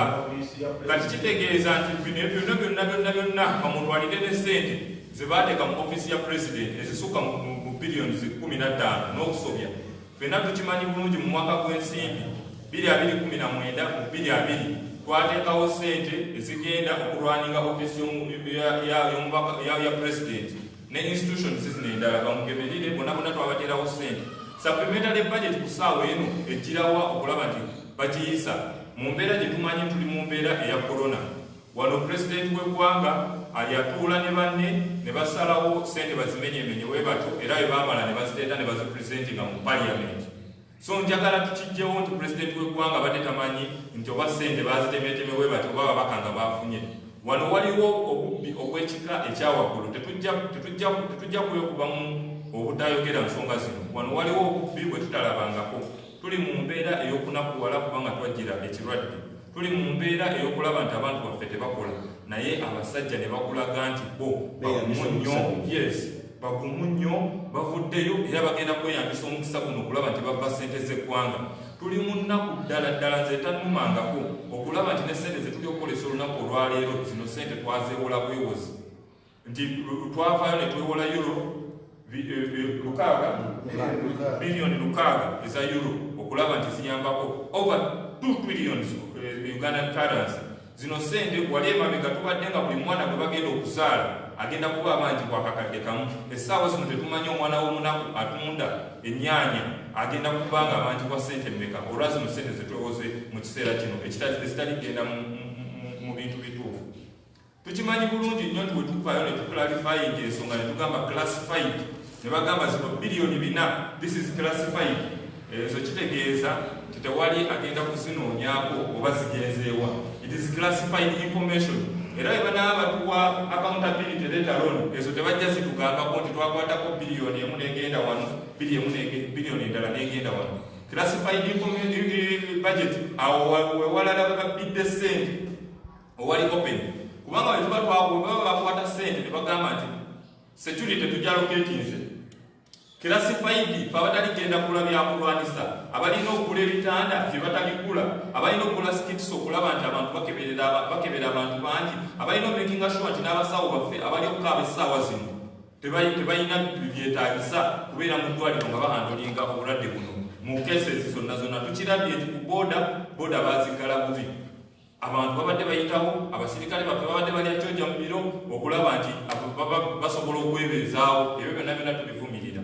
Naye twagala okutunyulira obubbi obusingayo obw'ekika ekyawaggulu. Tuli mu tayimu nti bajeti eya 2019-2020 baali bagiyisa. Twebuuza zino bajeti ze bali okusindika mu sectors ezitakwatibwako ezitali za health ssente zino zonna ziragawa. Ssente zino zonna zibaweereza mu security nga security baali batuwa bajeti yaayo tezituukayo. Era nga tulina n'okwemulugunya n'abasirikale abamu bagenda ne bagamba bali ku allowance kubanga balikolera mu mbeera eno. Era ssente bwe bazirina mugenda kuwulira sikando ey'okubiri mu security forces nti ssente bwe bamala okubagamba tugenda kufuna allowance ate waggulu tezituuka mu baba abali wansi abakola omulimu gwe balina okukola. So tulina obulumi bw'amaanyi nti ssente zino baziclarifyinze mu nkundi ez'enjawulo naye ssente ze bagenda okusinga okubba ate nga ze bazaloketinze ziri biliyoni 4 ezo baziyise classified. Tetusobola kumanya zaguze kitanda zaguze eddagala zaguze eki ezo zakuba ezo bazibbye naye tetusagala twerabire nti Minister of Finance ye president w'eggwanga. The president of the country mu constitution yaffe eyaleero kiraga ye Minister of Finance. So buli ekikolebwa zino ssente zonna ezaali allocated to State House to the president's office ezo ssente zonna gwe manya nti obubbi bwa kika kya waggulu. Bwe tugattako ezali classified bwe tugattako zennyininyini ezagenda mu security twali twagiwa budget. Kyogamba nti budget gye twabawa omwaka nga gutandika financial yange etandika zino ssente zonna zabulira abo zo zakola ki zo ziri mu kukola ki. So twandibadde tusuubira nti essira lyonna essaawa zino tuziteeka ku byobulamu. Obubbi obuli mu maaso okugenda mu maaso twagala okubagamba nti ffe ng'omuntu wa wansi tubulaba. But we want to tell you that you will not go just like that. You will not go unpunished. The ministers who are colliding with the president to see that this money is being stolen in broad daylight, you won't go unpunished. We want to tell all those people who are colliding with the president, let it be the RDCs. This is a lot of money being sent at the divisions, at the districts. What is this money being spent on? Are the task forces at the RDCs buying food? What are they doing? These are people going to give themselves huge allowances on a daily basis. We have information that officers in the Ministry of Health are getting 800,000 per day. Assistants are getting 450,000 a day. Where is all this money going to? That is the question. Imagine someone getting 800,000 a day during this COVID time. Sente tugenda kumalanga ezo sente bali mu sente mmeka. Ezo zowulira nti billions and billions of money have been allocated to a certain sector. That is how our money is being spent. If we have people who are in the hospitals and they are crying because they do not have money, if we have doctors who are still crying because they do not have equipment, where is this money being allocated to? Why are people in offices having such huge allowances? This money, we are in a critical condition whereby we expect all Ugandans should benefit in such a situation. We are not going to sit back and relax. We are seeing everything that the president is doing, and we know who is accountable when it comes to this. It is the president, and we clearly know, and we are questioning. We are questioning whatever money. Do not think that because Balikusa cases is a corona, everything is good. Everything is not good. This money is not spent where it is meant to be spent. This money is mostly spent on allowances. Tutunyulira ebintu bingi nnyo abantu nno beerabira lwakubanga essaawa zino tuli ku corona abantu balowooza bibadde tekujja tekugenda mu maaso. Wano twalaba White Brian, he spent over $1 billion distributing mu ggwanga nga bazimba bubbi. Zino sente zandibadde zisobola okugula ambulances. Zino sente zandibadde zisobola okuteeka amalwaliro gaffe ne gabeeramu eddagala. Zino sente zandibadde zisobola okugenda mu bintu eby'omugaso. Tulabye wano nga bawa abayimbi benkoni over 600 million. This is money kati sawa zino bagamba nti abantu abali mu business babawe sente. And this is the same person abadde akwata bebekulu n'amuwa 1 billion. Where has this money been going to? Sawa zino tulaba nti bakwata sente nti bazongera ate mu sekita ate abantu baleeta emmere. Omuntu gwe yandibadde agamba nti emmere ntiwadde ku district yange oba nti tuddeyo n'ekigabira abantu mwamuggyako right eyo. A right mwajesigaliza. The president wants to be taina vice, taina akije buli kimu, ye fountain of honor, so yakola buli kimu. Era fountain of honor twagala okukakasa. Nowe babadde bayisa supplementary budget, we all know this supplementary budget is ordered by the Minister of Finance.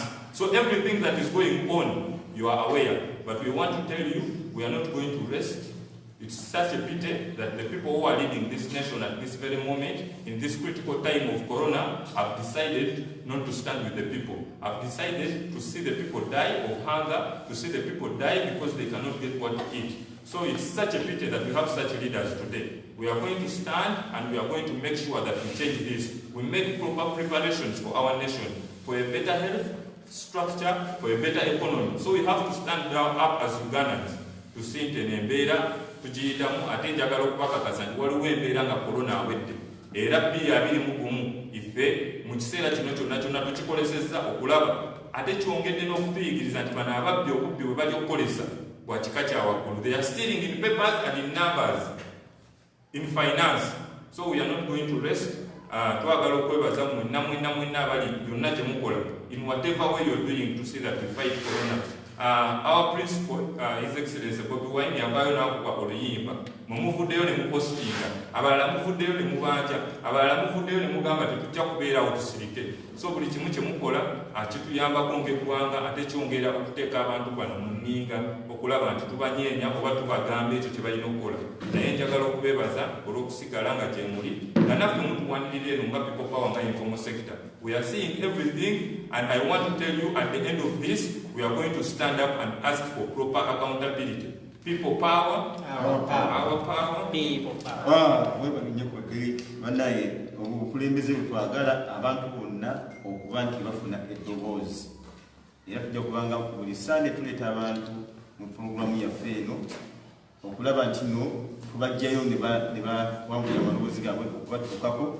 Essimu gye nabawadde eri 0776 68 68 19 07786 abakulu bano bonola okwogera tugenda kuta ku masimu tubize ku maloboozi gammwe then nga bwetufikira wiki ejja naye tugenda kuwano nga tulina stand ku nsonga ya mukulu zaake n'abamucunya abo abamutulugunya tugenda kutuula butuuzi nga tulaba munnaffe atulugunyizibwa nga ate yalina musango yakola nga abalina emisango bennyininyini batunula butunuzi.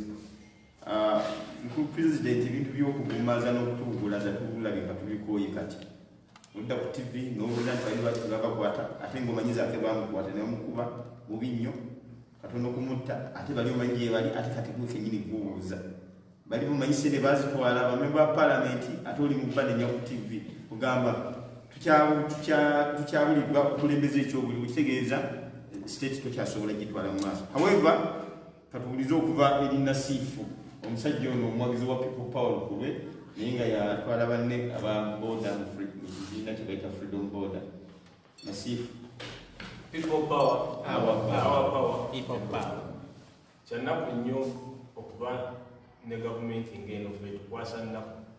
Bintu bingi byogeddwa ba MOP ku nguzi eri mu ggwanga wano ku ngeri gavumenti gyeyisaamu abantu naye waliwo akantu kenjagala bannayuganda mutegeere okusookera ddala. Bw'otunuulira mukulembeze ow'eggwanga lyaffe aliko saawa eno Pulezidenti Museveni n'ogeraageranya engeri gye yeeyisaamu eri abantu kikwewuunyisa ne kikuwa ekifaananyi n'omanya ensonga lwaki wenna akyasigadde wansi ng'otudde otunuulira Museveni akulembere ne gavumenti eriko tiweebase olina okuzuukuka. Kubanga omukulembeze waabwe oyo yennyini asobola okuvaayo n'akwata biliyoni 2 n'aziwa Bebekulu n'aziwa Bakathaline Kusaasira. Netutuuka mu critical condition bw'eti eggwanga liggwawo abantu balwala n'asindika n'agamba ensi n'agiwa akakadde kamu emitwalo ana yabadde yagambye kakadde kamu ne sente mmeka mu emitwalo ana azaakuddeyo naye nga yasobola okukwata sente n'agenda mu geto n'akwata sente n'azibwa n'agulira abayimbi zimbenkoni ne bavuga. So kati omusajja kiraga nga atali kufuba abantu kubanga essaawa eno bwe twandibadde tumwetaagira abantu bavuddeyo bawaddeyo emmere betulaba nti bali bubi bavuddeyo ne bawa emmere. Pulezidenti waffe Robert Kyagulanyi Ssentamu n'akwata emmere n'agireeta n'agiwaayo. Ye omusajja afuze eggwanga emyaka 35. Eggwanga yabaddiza akakadde kamu emitwalo ana. Kati yagambye bajja kasalangako buli mwezi bwe tunaamala omwezi gumu ekitegeeza bwe tunaava mu korona ajja kuba atuddizaayo akakadde kamu emitwalo ana. Naye ng'asobola okukwata biliyoni 2 n'ayita Bebekulu n'amuwa 2 n'akwata Kenzo n'amuwa n'awa Bakathaline Kusaasira n'awa bandi bonna n'abawa.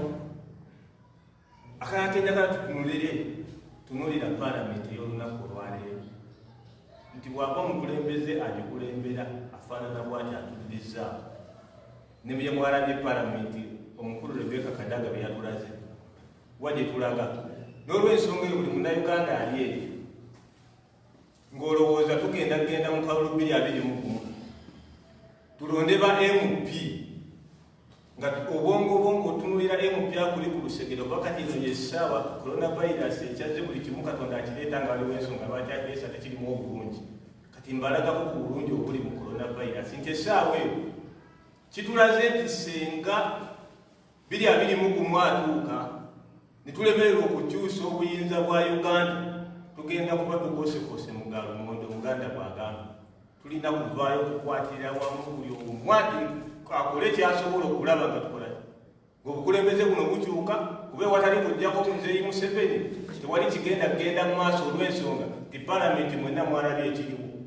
N'omubaka gw'ogenda okulonda omuteeke mu paalamenti ajja kuba ayagala okutuusaako obuyambi nga honorable zaake bwe yakudde emmere agabire ku balonzi be mu mbeera ennungi olw'okuba ajja kuba takolagana bulungi na gavumenti eriko na Pulezidenti Museveni agenda mukwata nga kuyisa kuwe kamere bamutwale bamukube bamutuuse ku mbeera nga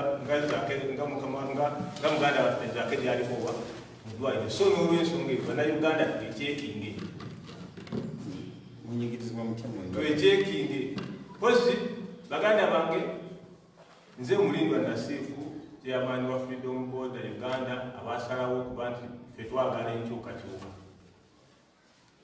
Embeera eno etunyize nnyo era ng'abantu abalala bonna kuba naffe emirimu gyaffe gyonna gyabwataana tetukyakola piki baazisiba saawa 10 abasaabaze baba tukubako tuvuga bundi tuvuga migugu naye ate n'ab'emigugu kati aw'emigugu omuntu atasobola kuyingiza 10 anaafuna omugugu gwakutuma.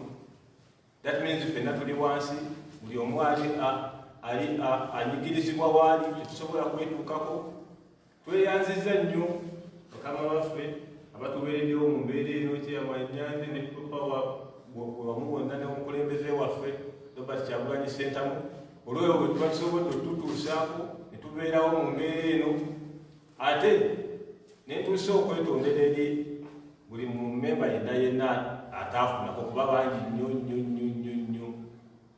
abali eyo nga temwafunako. Naye olw'ensonga nti nga bwe mubimanyi embeera yonna yasibwa n'abatuwa emmere babakuba mulaba nalebozaako kyeyatuukako bonna babakuba lwa nsonga ya kuyamba abantu ate nga n'abakuba abantu betwandisuubidde nti bwe balemeseza bano okutuwa akamere bo bajja kuba batambuza emmere bajje batuuseeko ki mu budde nabeebaleme. So n'olw'ensonga gamba mu bumpimpi balinga abaatusaddaaka naye temugenda kwewuunya nti rumors eziyitiŋŋana mu Kampala Capital City Authority awo wakati mu Kampala emisolo gyo gyatandise okukola ki era ababoda mubeere nga mukirindiridde musolo gujja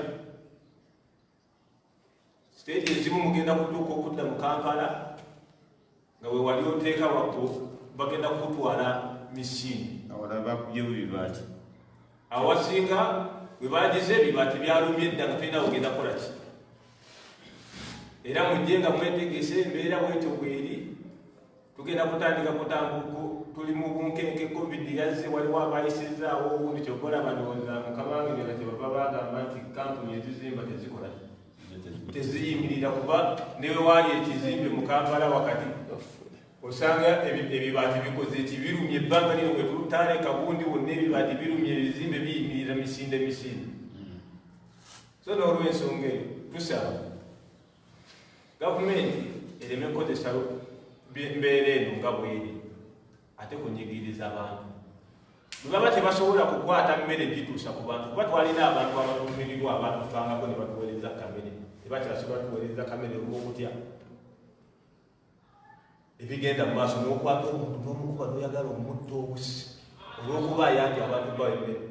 Bwe muba temusobola kuyamba abantu kubatuusaako mmere mu budde oba okubatuusaako emmere then abantu mubate bagende bakole olw'ensonga nti enjala etta mu bbanga ttono nnyo okusinga covid. Wano Uganda tetunnafunawo omuntu afa covid naye ate baba batulaga nti ki covid akwata abantu. Omusajja bamuteeka ku TV luli n'alagira eddagala lye bamuwanga erya covid yagala bamuwanga vitamini C ne bamuwa n'obwomuntu kati okusobola obwegulira webanga tebunaatuwonya covid tujja bwegulira mutuleke tukole tusobole abantu basobole okufuna ebibabeezaawo okusinga obasibira mu mayumba okufiira obwo.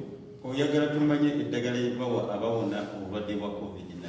Yes, ffe batute tukole kuba emmere egaanye okutuuka ku bantu kufa enjala wano tujja kusobola okufuna 2 ezigula vitamini C kuba omusajja eyawona covid eddagala lyeyayogera vitamini C bwe bamuwangako n'anywako n'agiraati n'amira wafuna dde omuntu eyawona najja nabawa sitoole omusajja waali yali ku TV bajja ku TV bandiwaka n'alaga yamiranga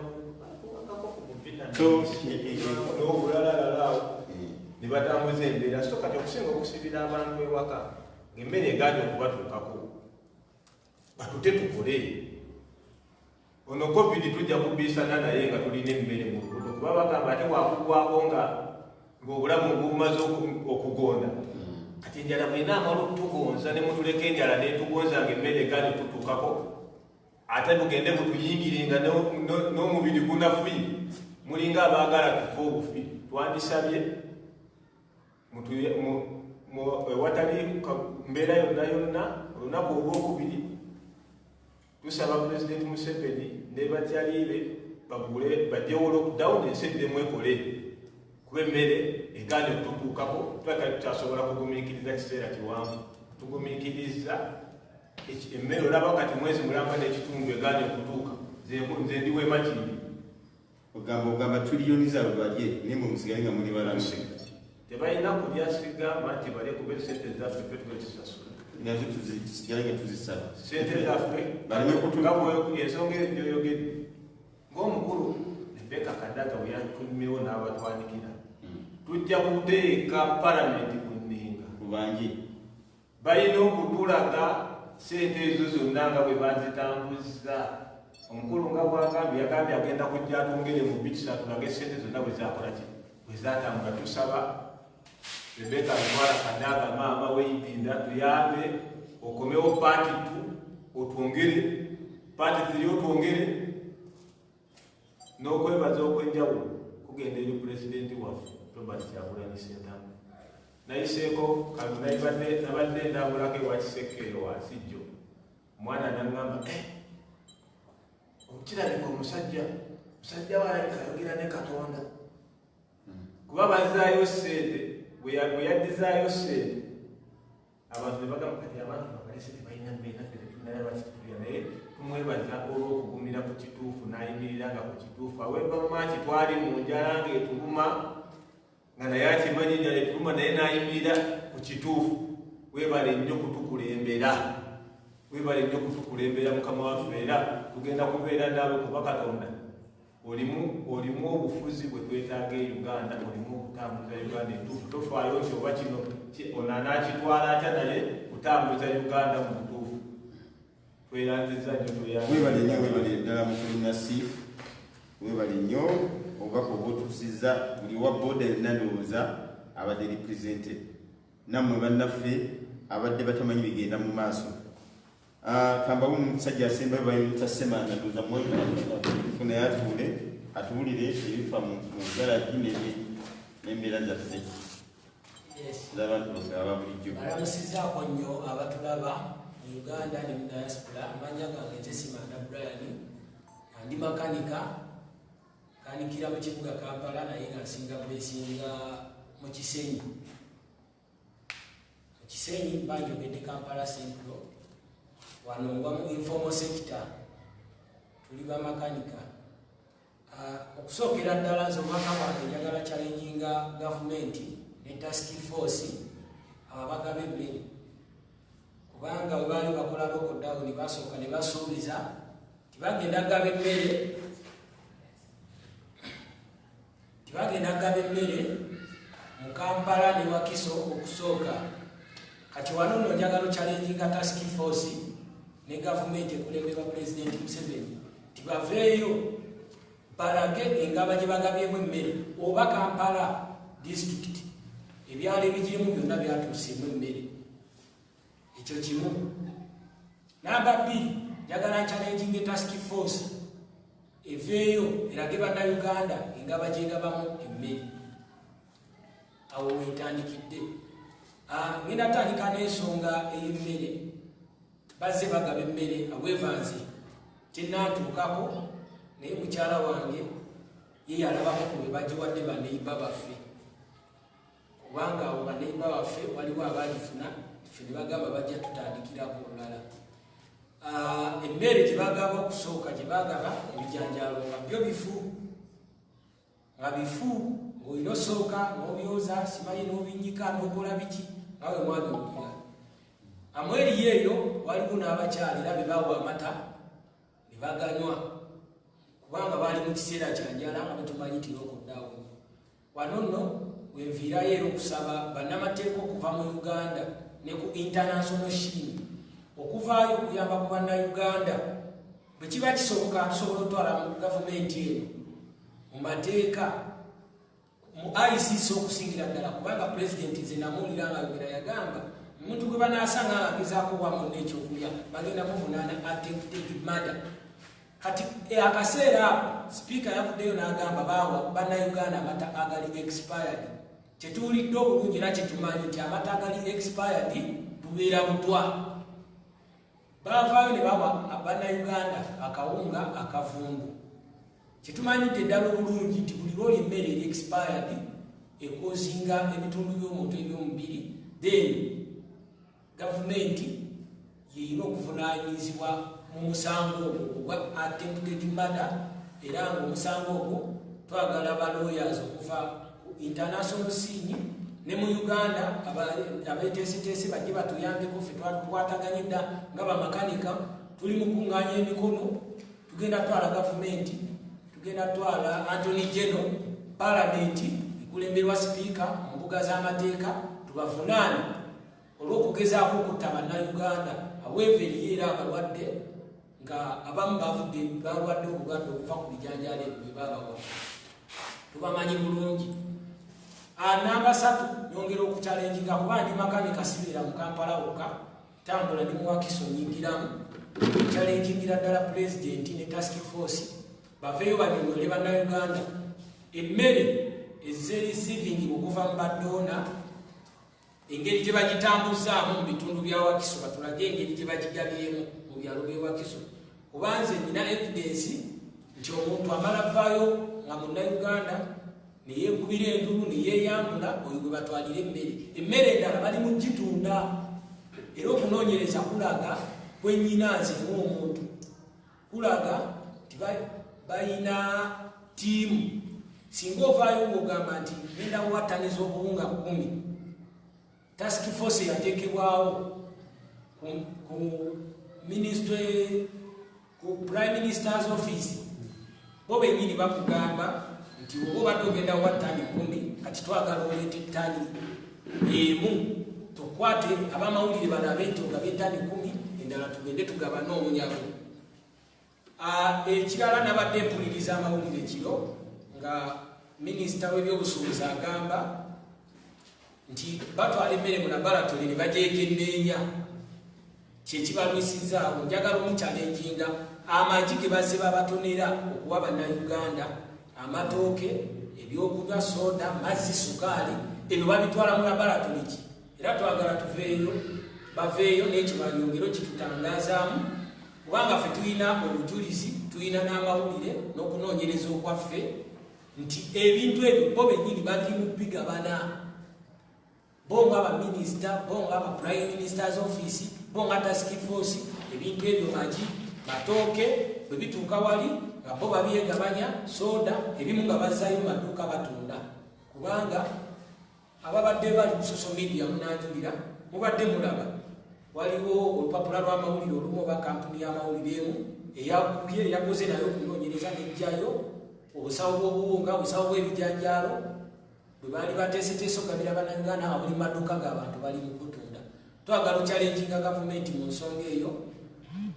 Ensonga gyenjo sembyayo kuba sijja aba mwogezi wa lunaku gavumenti eyanguweko nnyo okutuusa obuyambi ku bannayuganda ne bwe baba bali mu bikomera kubanga guno mulimu yo yeyagwewa okuyamba bannayuganda era bannayuganda abavuddeyo nga bakola donation ku bintu ebyenjawulo twagala bye mwadonatinga muveeyo musaba accountability kuba ebintu ebyo bannayuganda teri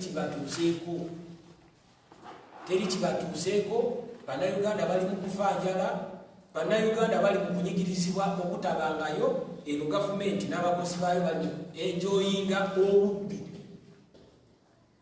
Nyongerawo okwebaza abakulembeze baffe abatukulembera wano naddala pulezidenti okuvaayo okweexposinga mafialism eri mu Uganda obukulembeze kubanga pulezidenti nali mpuliriza omugenzi Kirumira yagamba nti expose mafias bannayuganda ffe omulimu gwaffe abatannalumwa njala abakyalina amaanyi abagula kadata nyongera okubasaba tongere okweexposinga bamafiya bali mu gavumenti tubeexposinge mu ngeri zonna. Twetaaga okulaba nga pulezidenti eyabeeranga ku TV n'agamba nti ayagala amakampuni gamudonatingire emmotoka eyasobodde okuvaayo n'adonatinga $1,400,000 ku musaala gwe ng'ate mu ofiisi ye mwagenzeemu $15,000,000. Twetaaga batuwe ku accountability kuba ezo zonna sente zange wa musolo ati the end bagenda kubanja nze na mwana wange n'abazzukulu bange baveeyo batuwa accountability bwe tujja okubeera emitima gitukakkanye nga ffe bannayuganda.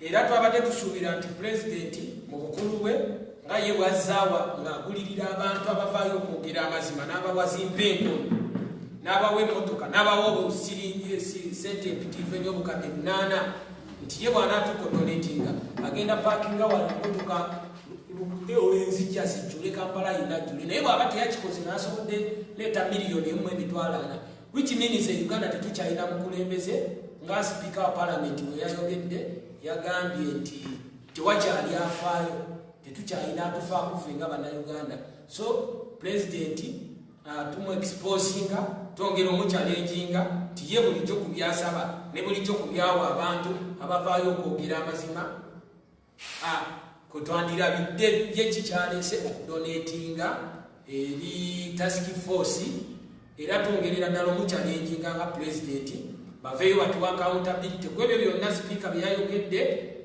batuwa accountability ku donation zonna zebazza abantu nga bawa okusobola oyamba bannayuganda twetaaga accountability twetaaga ne ba lawyers kino nja kyogerako kisimbako nyesira baveeyo batuyambeko ffe nga bali mukuŋŋaanya emikono kuba tugenda twala pulezidenti yennyini ng'omuntu mu kooti mu ICC omusango gwe tumuvunaana attempted murder kuba kabineti ne palamenti bonna batuula wamu ne bamanya ekintu kibagenda owa bannayuganda bwe baba basalawo tuwa emmere envundu ebijanjaalo ebifu ebintu ebiri expired which means betulina okuvunaana nga bo benyini tibanavunaana abantu betulaba nga wonalebo zaake bwe bakubye ne bamuleka mugo gw'entaana neyanza nnyo neyanzenge nze Semanda Brian nga bulijjo mukulu Semanda webale nnyo bane Semanda banaffe muwulidde mufireko mu ngalo tufuna ebirowoozo kati n'ekyo kyokukola mu kooti ndowooza olaba aba ebirowoozo ebiva mu bantu baffe okuva wansi bane nno mwebale nnyo Semanda alina ensonga gyayogeddeko takwatagana ebintu byokwewu sijja nkozesa lulimi ki ebyokuba nti no sikwewubuusa omuntu ne bakuba omuntu namala ennaku eziwereddera mu kkomera n'obuuza lwaki bamukwata ne batakwata balala ba MPs ne bafuna ssente Kyagulanyi n'abantu abalumirwa eggwanga ne babala okuvaayo ojja ku TV n'owewuunya ng'egye bajjayo ssente mu palamenti ne bazitwala ku za Ministry of Health bilioni 10 bamemba mu palamenti ebyo bigambo nga bifulumiramu gwe mukulembeze w'eggwanga ku ssente esizeemanyi z'ofuna n'ogamba nti waddeyo miliyoni 1.4 tugamba ebintu ebisingira ddala abantu baba bagumidde ebizibu ebirala bali mu maka gaabwe bagumiikiriza n'ojja okukola ekintu ekifaanana bwe kityo n'omukyala najje n'aziwaayo mu lwatu kugamba ekiteeka bannayuganda mu mbeera ey'okuba nti balinga nga abatalina magezi nakutegeera ebintu ebyo bituswaza naye waliwo ekintu ekitutannaba okuteekako ssira mu lukiiko luno oba mu sho yaffe eno kyekintu ky'okukwata abantu mu kumenya amateeka illegal arrests and detention of people mu Uganda abantu ne babakolako ttokya ne babateeka mu mayumba ge bayita safe house abantu bangi nnyo baliyo bavundidde eyo abalala batubulako kino gavumenti ekikola in a covert way and overt ekyazaake kyali kya lwatu ekyabantu bwe bakwese nga kibalama ekyo kya mankwetu mu kutu abantu bakutte mu ngeri eyo bangi nnyo gye bali bannaffe abatubulako tugenda mu maaso n'okuvumirira ebikolwa ebyo n'essaawa yakakati tunoonya kyabalama temanyiddwako mayitire tuvumirira nesse kuvumirira engeri gye bakwatamu n'okuswaza abantu baffe abawagizi baffe aba people power ng'omuntu alinga eyassa omuntu yali agaba mmere nakati poliisi tebanga okulaga tteeka lyamenya naye ne bamuleeta mu kooti ng'ali bwereere ebyo nabyo n'ebiwundu tulina ku mitima gyaffe mukimanyi bulungi nnyo bakamala okututtamu abantu abawerera ddala omwana liita gwe baatemula enanga n'avaayo n'agamba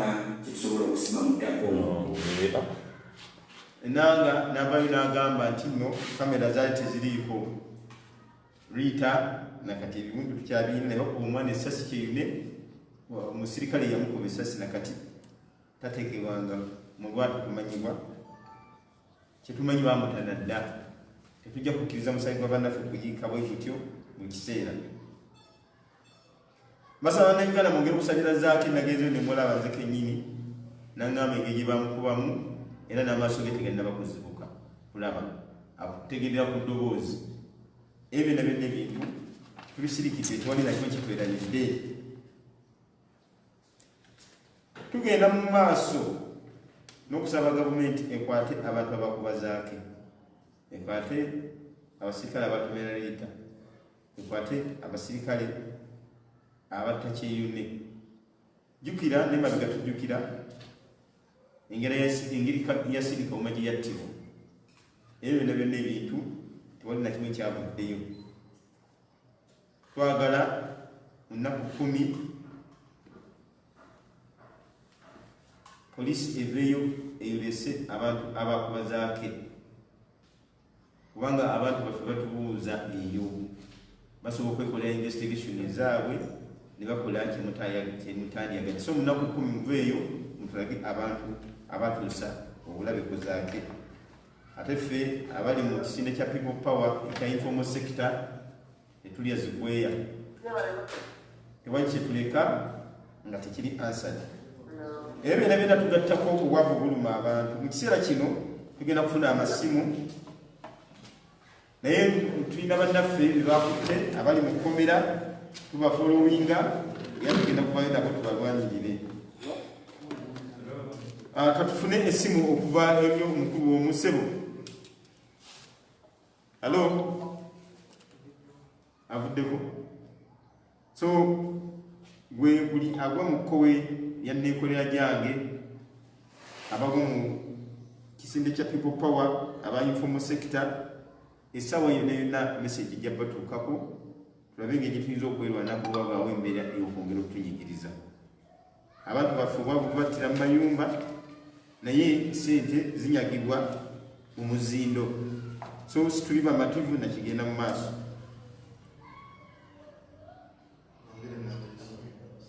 Enamba ya simu gye tukubako eri 077668819. Naye okuwesimu bwavuga nkusirisa. Tukkiriziganye nusufa. Baako kyoyogera. Simu evuga egende mu maaso. Waliwo akasigaddeyo? Kamani, pozi bannayuganda bonna kijja kumalamu abantu bano basitwakola abaffe abatulwanira. Kati njagala kuwa sinaliyo honorable Zaake, si gwe mulundi ogusosezaake ng'atuusibwako ebikologerobenti nti ife ng'abalina okulaga obutali bumativu eri gavumenti ezimu nti Zaake ekisobola omuwa essanyu kwe okuwulira ng'afunye obuzibu n'awulira nti bannayuganda bavuddeyo okukola ki, okulaga obutali bumativu mu kwekalakaasa, mu kwogera, mu kukola ki. So nkuwola bannayuganda yonna gye muli nti abantu baffe. Waliwo ali ku ssimu munnaaye. Sebo, halo? Halo? Yogera Sebo.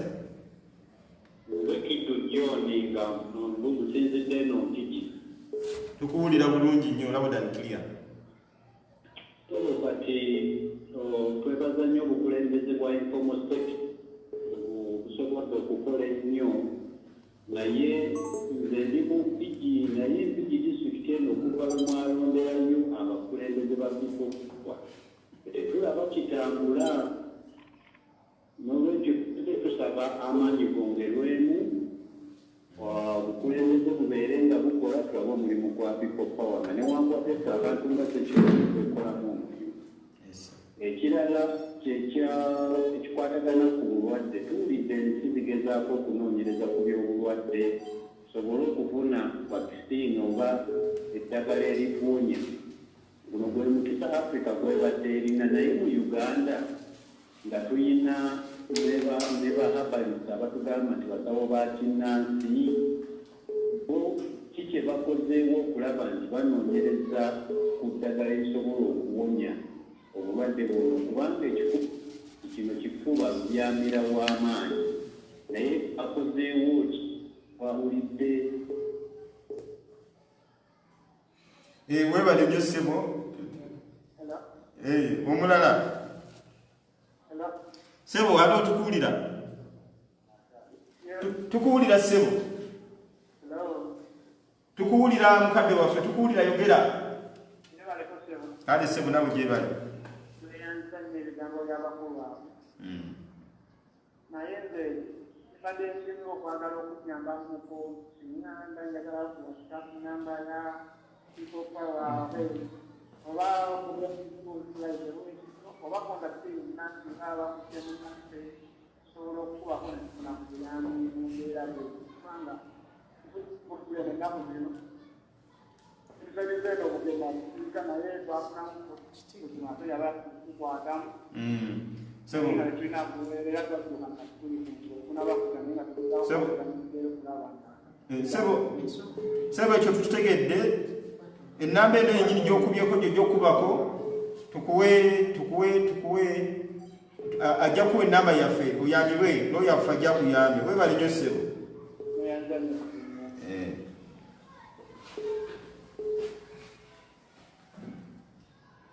Kati basebo ne banyabo bannayuganda bannaffe kyetusinga okubakubiriza kati mu kiseera kino kwe kufuba nnyo okulaba nga munaaba mu ngalo n'okuba nti nno temukuŋŋaanira wamu ng'amateeka abasebo bagamba tusooke nga bwe tulinde eddagala. Halo esebo kale nawe gyebali sebo genda ku nsonga yennyini sebo.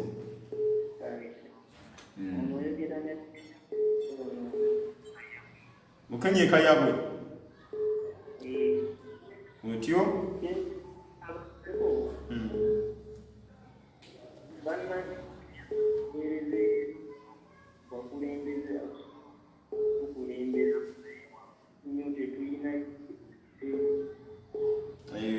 era mpigi sebo ekirowoozo ekyo tukiwulidde.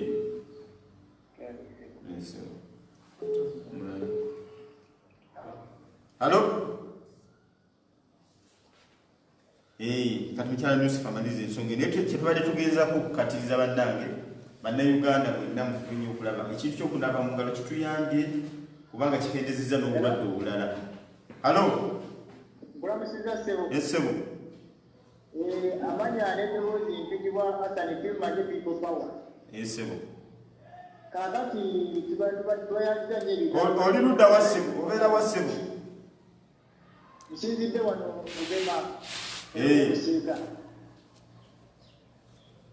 sebo genda mu maaso kakati kyetubadde tusaba okutufuniramu ko WhatsApp gurupu ekwatagana ku Bobiwine oba gurupu oba people power gurupu naye nga ya WhatsApp ennamba y'omukulu kagifune wano agenda kuweza WhatsApp eriko buli kimu kyonna ky'oyagala era abagazi ba people power n'abeesimu kwe babeera sebo tweyanziza nnyo bwe bali kuwagira people power naye mwongere okutegeeza abantu baffe nti sawa inayenda tujja batuukamu era abantu bategeeza wano ku kiziringa ebusiika tubategeeza bongere okwebeereramu era twebeeramu nnyo nga bwetuulira ne mu bulwadde muno mwebale nnyo mwebalire ddala kalise so mukyala Yusufu amaliriza ensonga mpozi kinjagala okwongezaako nina gwe mpulidde agamba abantu b'empigi bacoordinator bane abantu mwena abale twabagamba mwe bacoordinator ba people power muleme kufokasinga nnyo ku bano be baawa ebifo nti gundi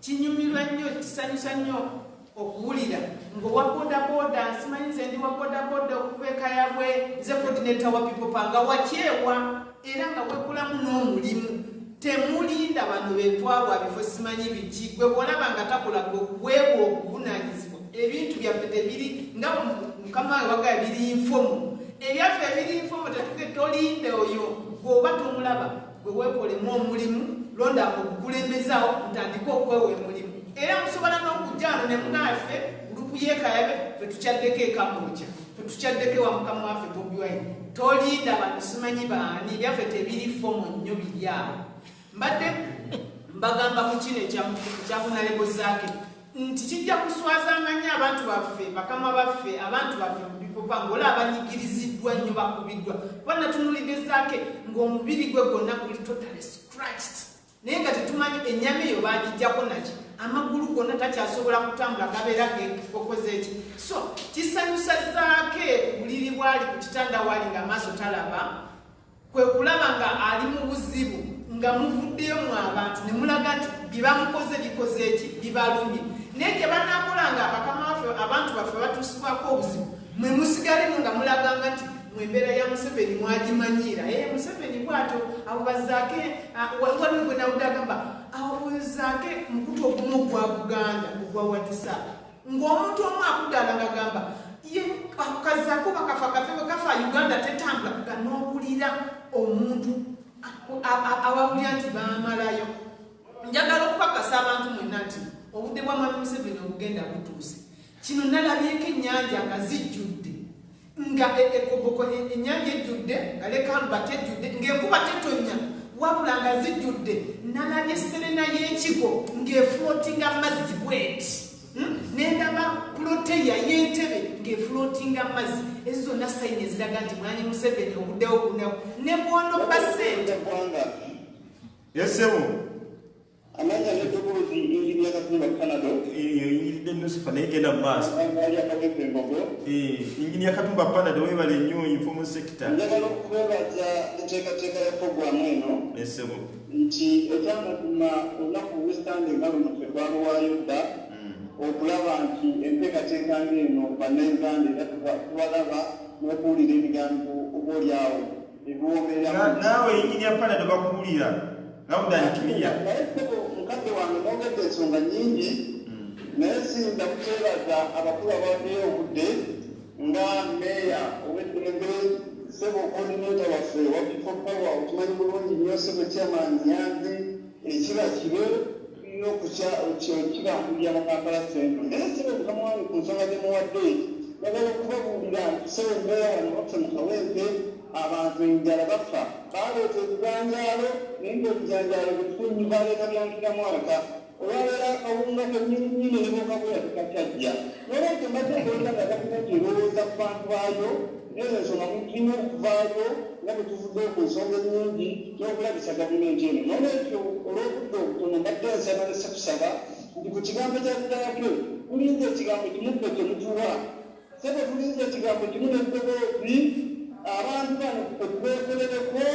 abakozeko kubanga ebifaananyi tubiraba ku mutimbagano ingini ya Panado twagala famire eyo nga tugyekwasireko tetulinza eddoboozi bano kubanga tujja kuturika tukirise inginiya abaana abakuya amasasi kimala twagala eddoboozi bammwe balamusijja tubeekolereko era obuyinza bwebulagira koti y'abantu yesinga tubeekozeko ebisigadde bitwekere oyimairizekobeziyamu twakoze tuzaake webale kuweereza webale Sebo njagala owulirize bulungi mukulu Panado abakulu tubawadde ennaku 10 baveeyo mu mateeka balaga abasajja abakubazaake ate bababonereze. Abantu bano bayitiridde okujooga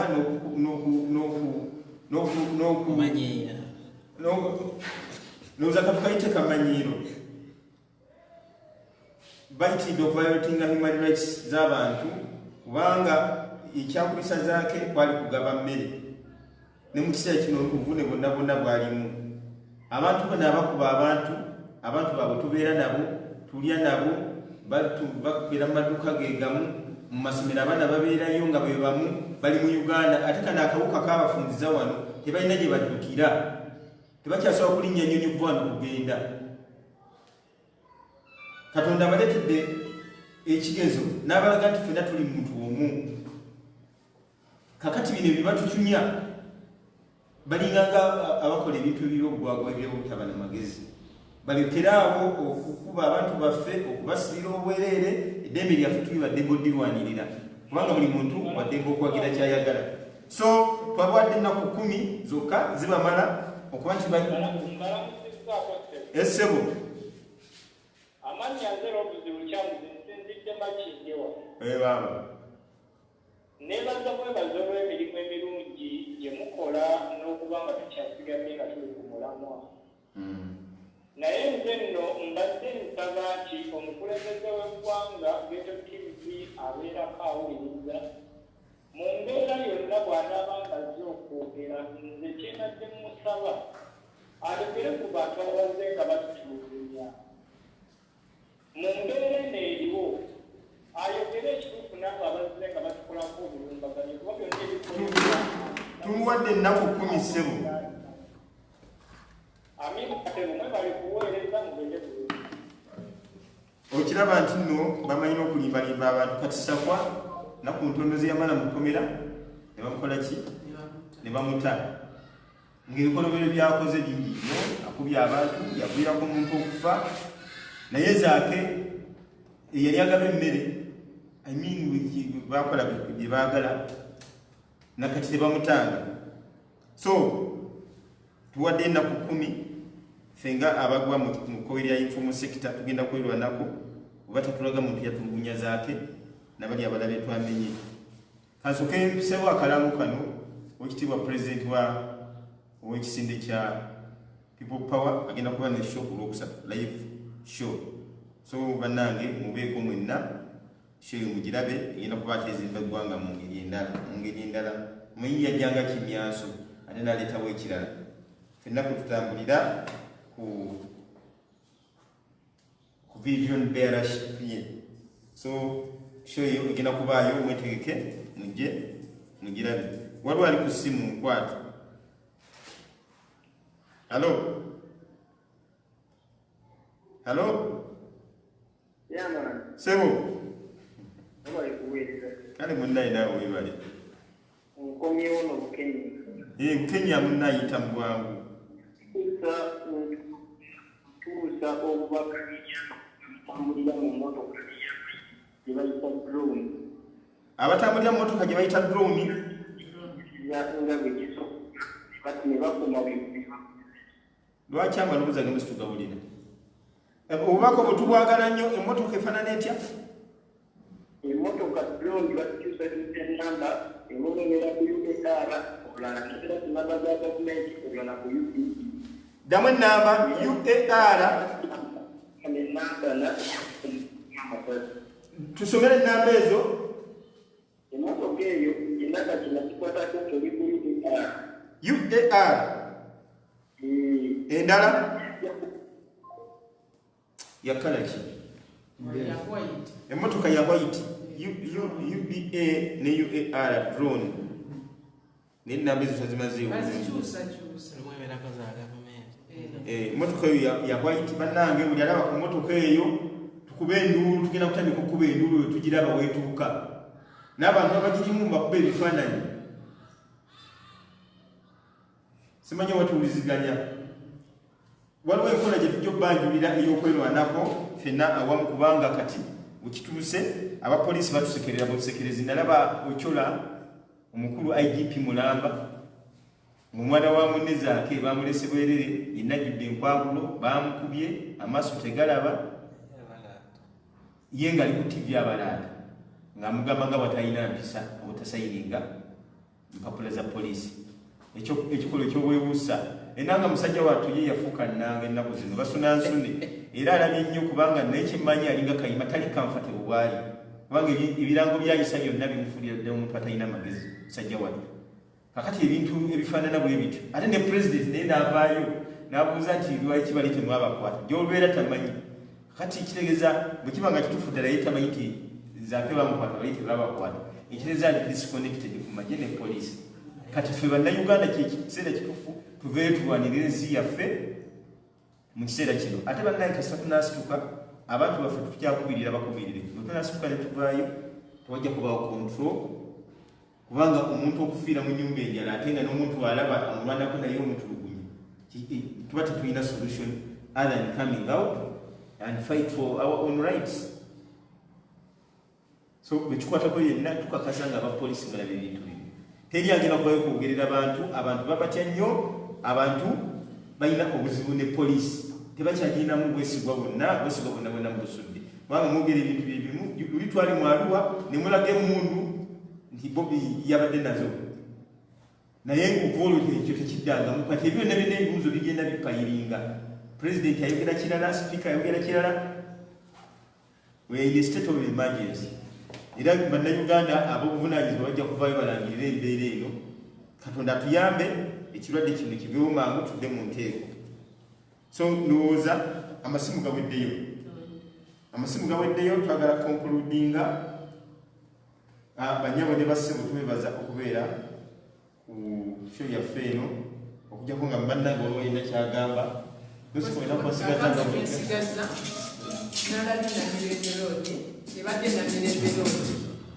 Sebo ani oyo avuddeko Namirembe Road nga bagitaddeko Katongole Essimu.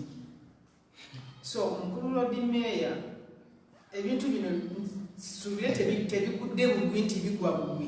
Enguudo ezisinga ezibaddeko amanya g'abantu abakadde zonna zigenze zikyusibwa nga abantu muteekako abayindi mutaddeko ebinyanya bye tutategedde. So tubasaba ekintu ekyo Namirembe Road ffe tulina ensonga lwaki erina kuba Namirembe Road okugikuba nti mugikyusiza nebawanuwe ne muteekako Katongole Singi Road. Ekyo kisebo Lord Mayor tugenda kusirika muveeyo mutunyonyole. Kampala Capital City Authority yasazeewo kati enguudo zikyusamu manya g'abayimbi muggyemu ebijjukizo byaffe mwekubanye ne gavumenti ya Mwami Museveni okulanga mukyusa ebintu bye tubadde tumanyi ebikadde mutandika oteekawo ebintu by'abayindi so tetukimanyi. Mwami Lord Mayor bw'oba olaba nkwegayiridde twagala erinnya eryo liveeko erya Katongole Singi ku Namirembe Road akolako ngaani kijjukiro ki Katongole Singi gye tugenda omumanyako basooke bamugulemu ekkuba eribadde erya Namirembe Road. So ekyo tukikusaba mu bwangu nnyo nga tetunakolawo katiisa kalala ekyo ekipande kye bataddeko ekyasimanyi Katongole Singi ekikulipulesinga Namirembe Road nga kivuddewo. Nga mmaliriza mbadde mbagamba nti essaawa zino mwena muwulira amataba gajjudde everywhere yatwali tumanyi nti era baleeta supplementary ddala mu palamenti. Ono omukyala Mama Mabira naye aleeteyo endala mugiyise kubanga Mwami Museveni warning ezijje zikulaze ffe tubadde tutuulirangako nzige twabuulira zitusayine ziraga nti abakulembeze bagenda kati bakuleetedde enzige za yero kakati amataba enkuba tetonya naye buli wamu wajjudde hoteli zammwe amayumba gammwe amanene ge mwazimba ku mbalama z'ennyanja gonna gafulopinze ezo zonna sayini zikulaga Mwami Museveni ne bw'onobba akalulu ne bw'onoyongeza ssente ne bw'onobba Uganda yonna ogikalizako kati muli mu kubba ttaamu egenda ne bwe ate mugenda ziterekawa ebweru gye tumanyize muzitereka yonna tumanyi eyo baziggala Bobi Wine Kasukaali yayongezaamu eyo ne bazigala akawunti zamu ne bwe munaazikwekawa tugenda zijjayo obudde bwammwe obugenda buweddeyo naye mbasaba ne Uganda temuggwamu maanyi. Don't relax, no one is safe. Embeera gye tulimu mbi nnyo temweraka temulirakisinga mulabyeko akaseera katono muniiza ebiri nga batusibye tubadde tetulina baana gye tubalisa. Njagala okwebaza bakama bange Chairman Nyanzi nsaba Mukama Katonda n'akumpeera obwa Chairman obwa MP Kampala Central.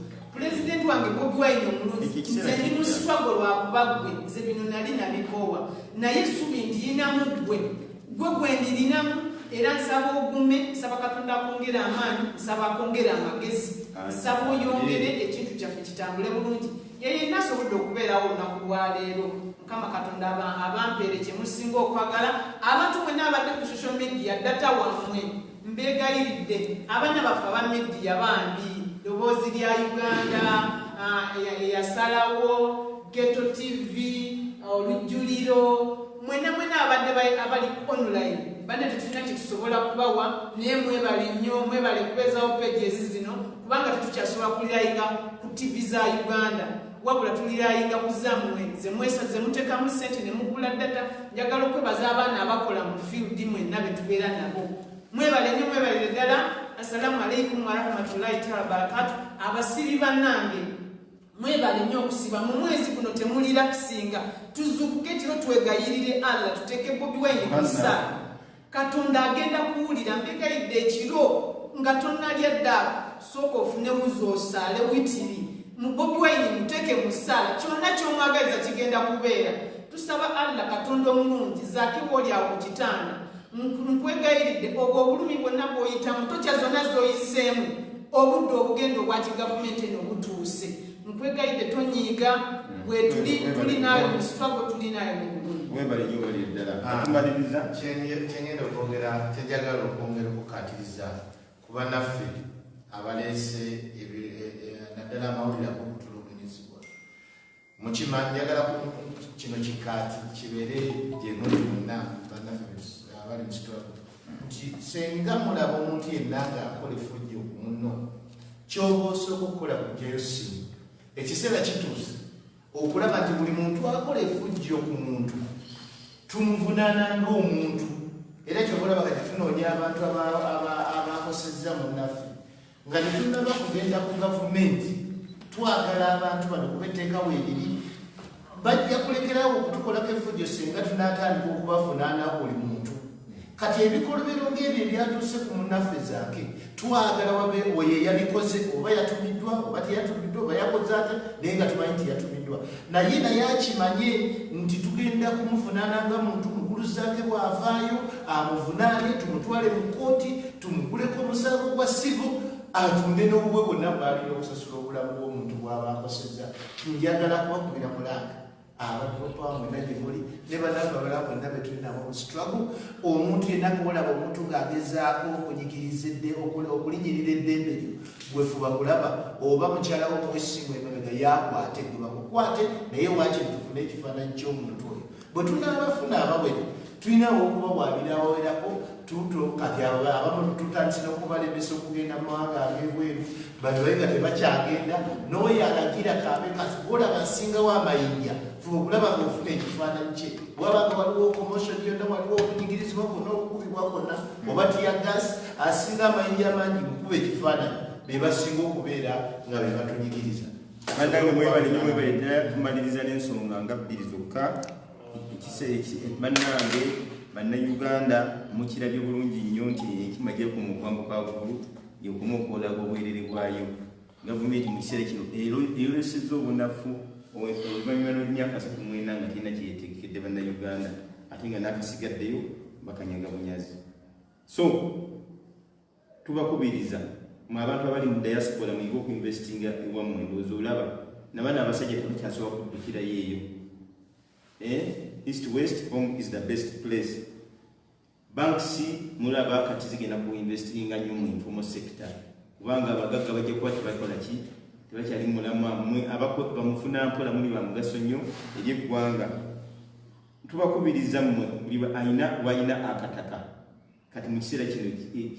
tufunye ekyokulabirako essaawa ey'okutaka mu kyalo oba wonna wosobola okulima emmere mugende mu maaso n'okulima kubanga ye solution n'ekirala tuyige okutereka emmere obutagidiibuuda tuyige okutereka emmere store food as an investment kubanga mukiraba mu kiseera kino mukwakyo products abantu basobola okufuna sente mpozi n'ekirala gavumenti mukiraba nti efunye challenge nti yaprioritarizinga bintu bikwatagana na mmere n'abantu ba bulijjo bannaffe bonna abagwa mu informal sector n'abagwa mu private sector ekiseera twerwaneko mukirabye bulungi nnyo mwali mwekaanya okuva ku street ogenda okulwanira eddembe lyammwe kati mukirabye musobola okubeera awaka okumala omwezi mulamba kati nno bino byonna byonna katonda abireesenga ekyokuyiga era ekyokuyigirako you can stay at home you can refuse to work you can kasita tunasitowalinganga emmere yaffe bano abasajja tebajja kuddamu tujooga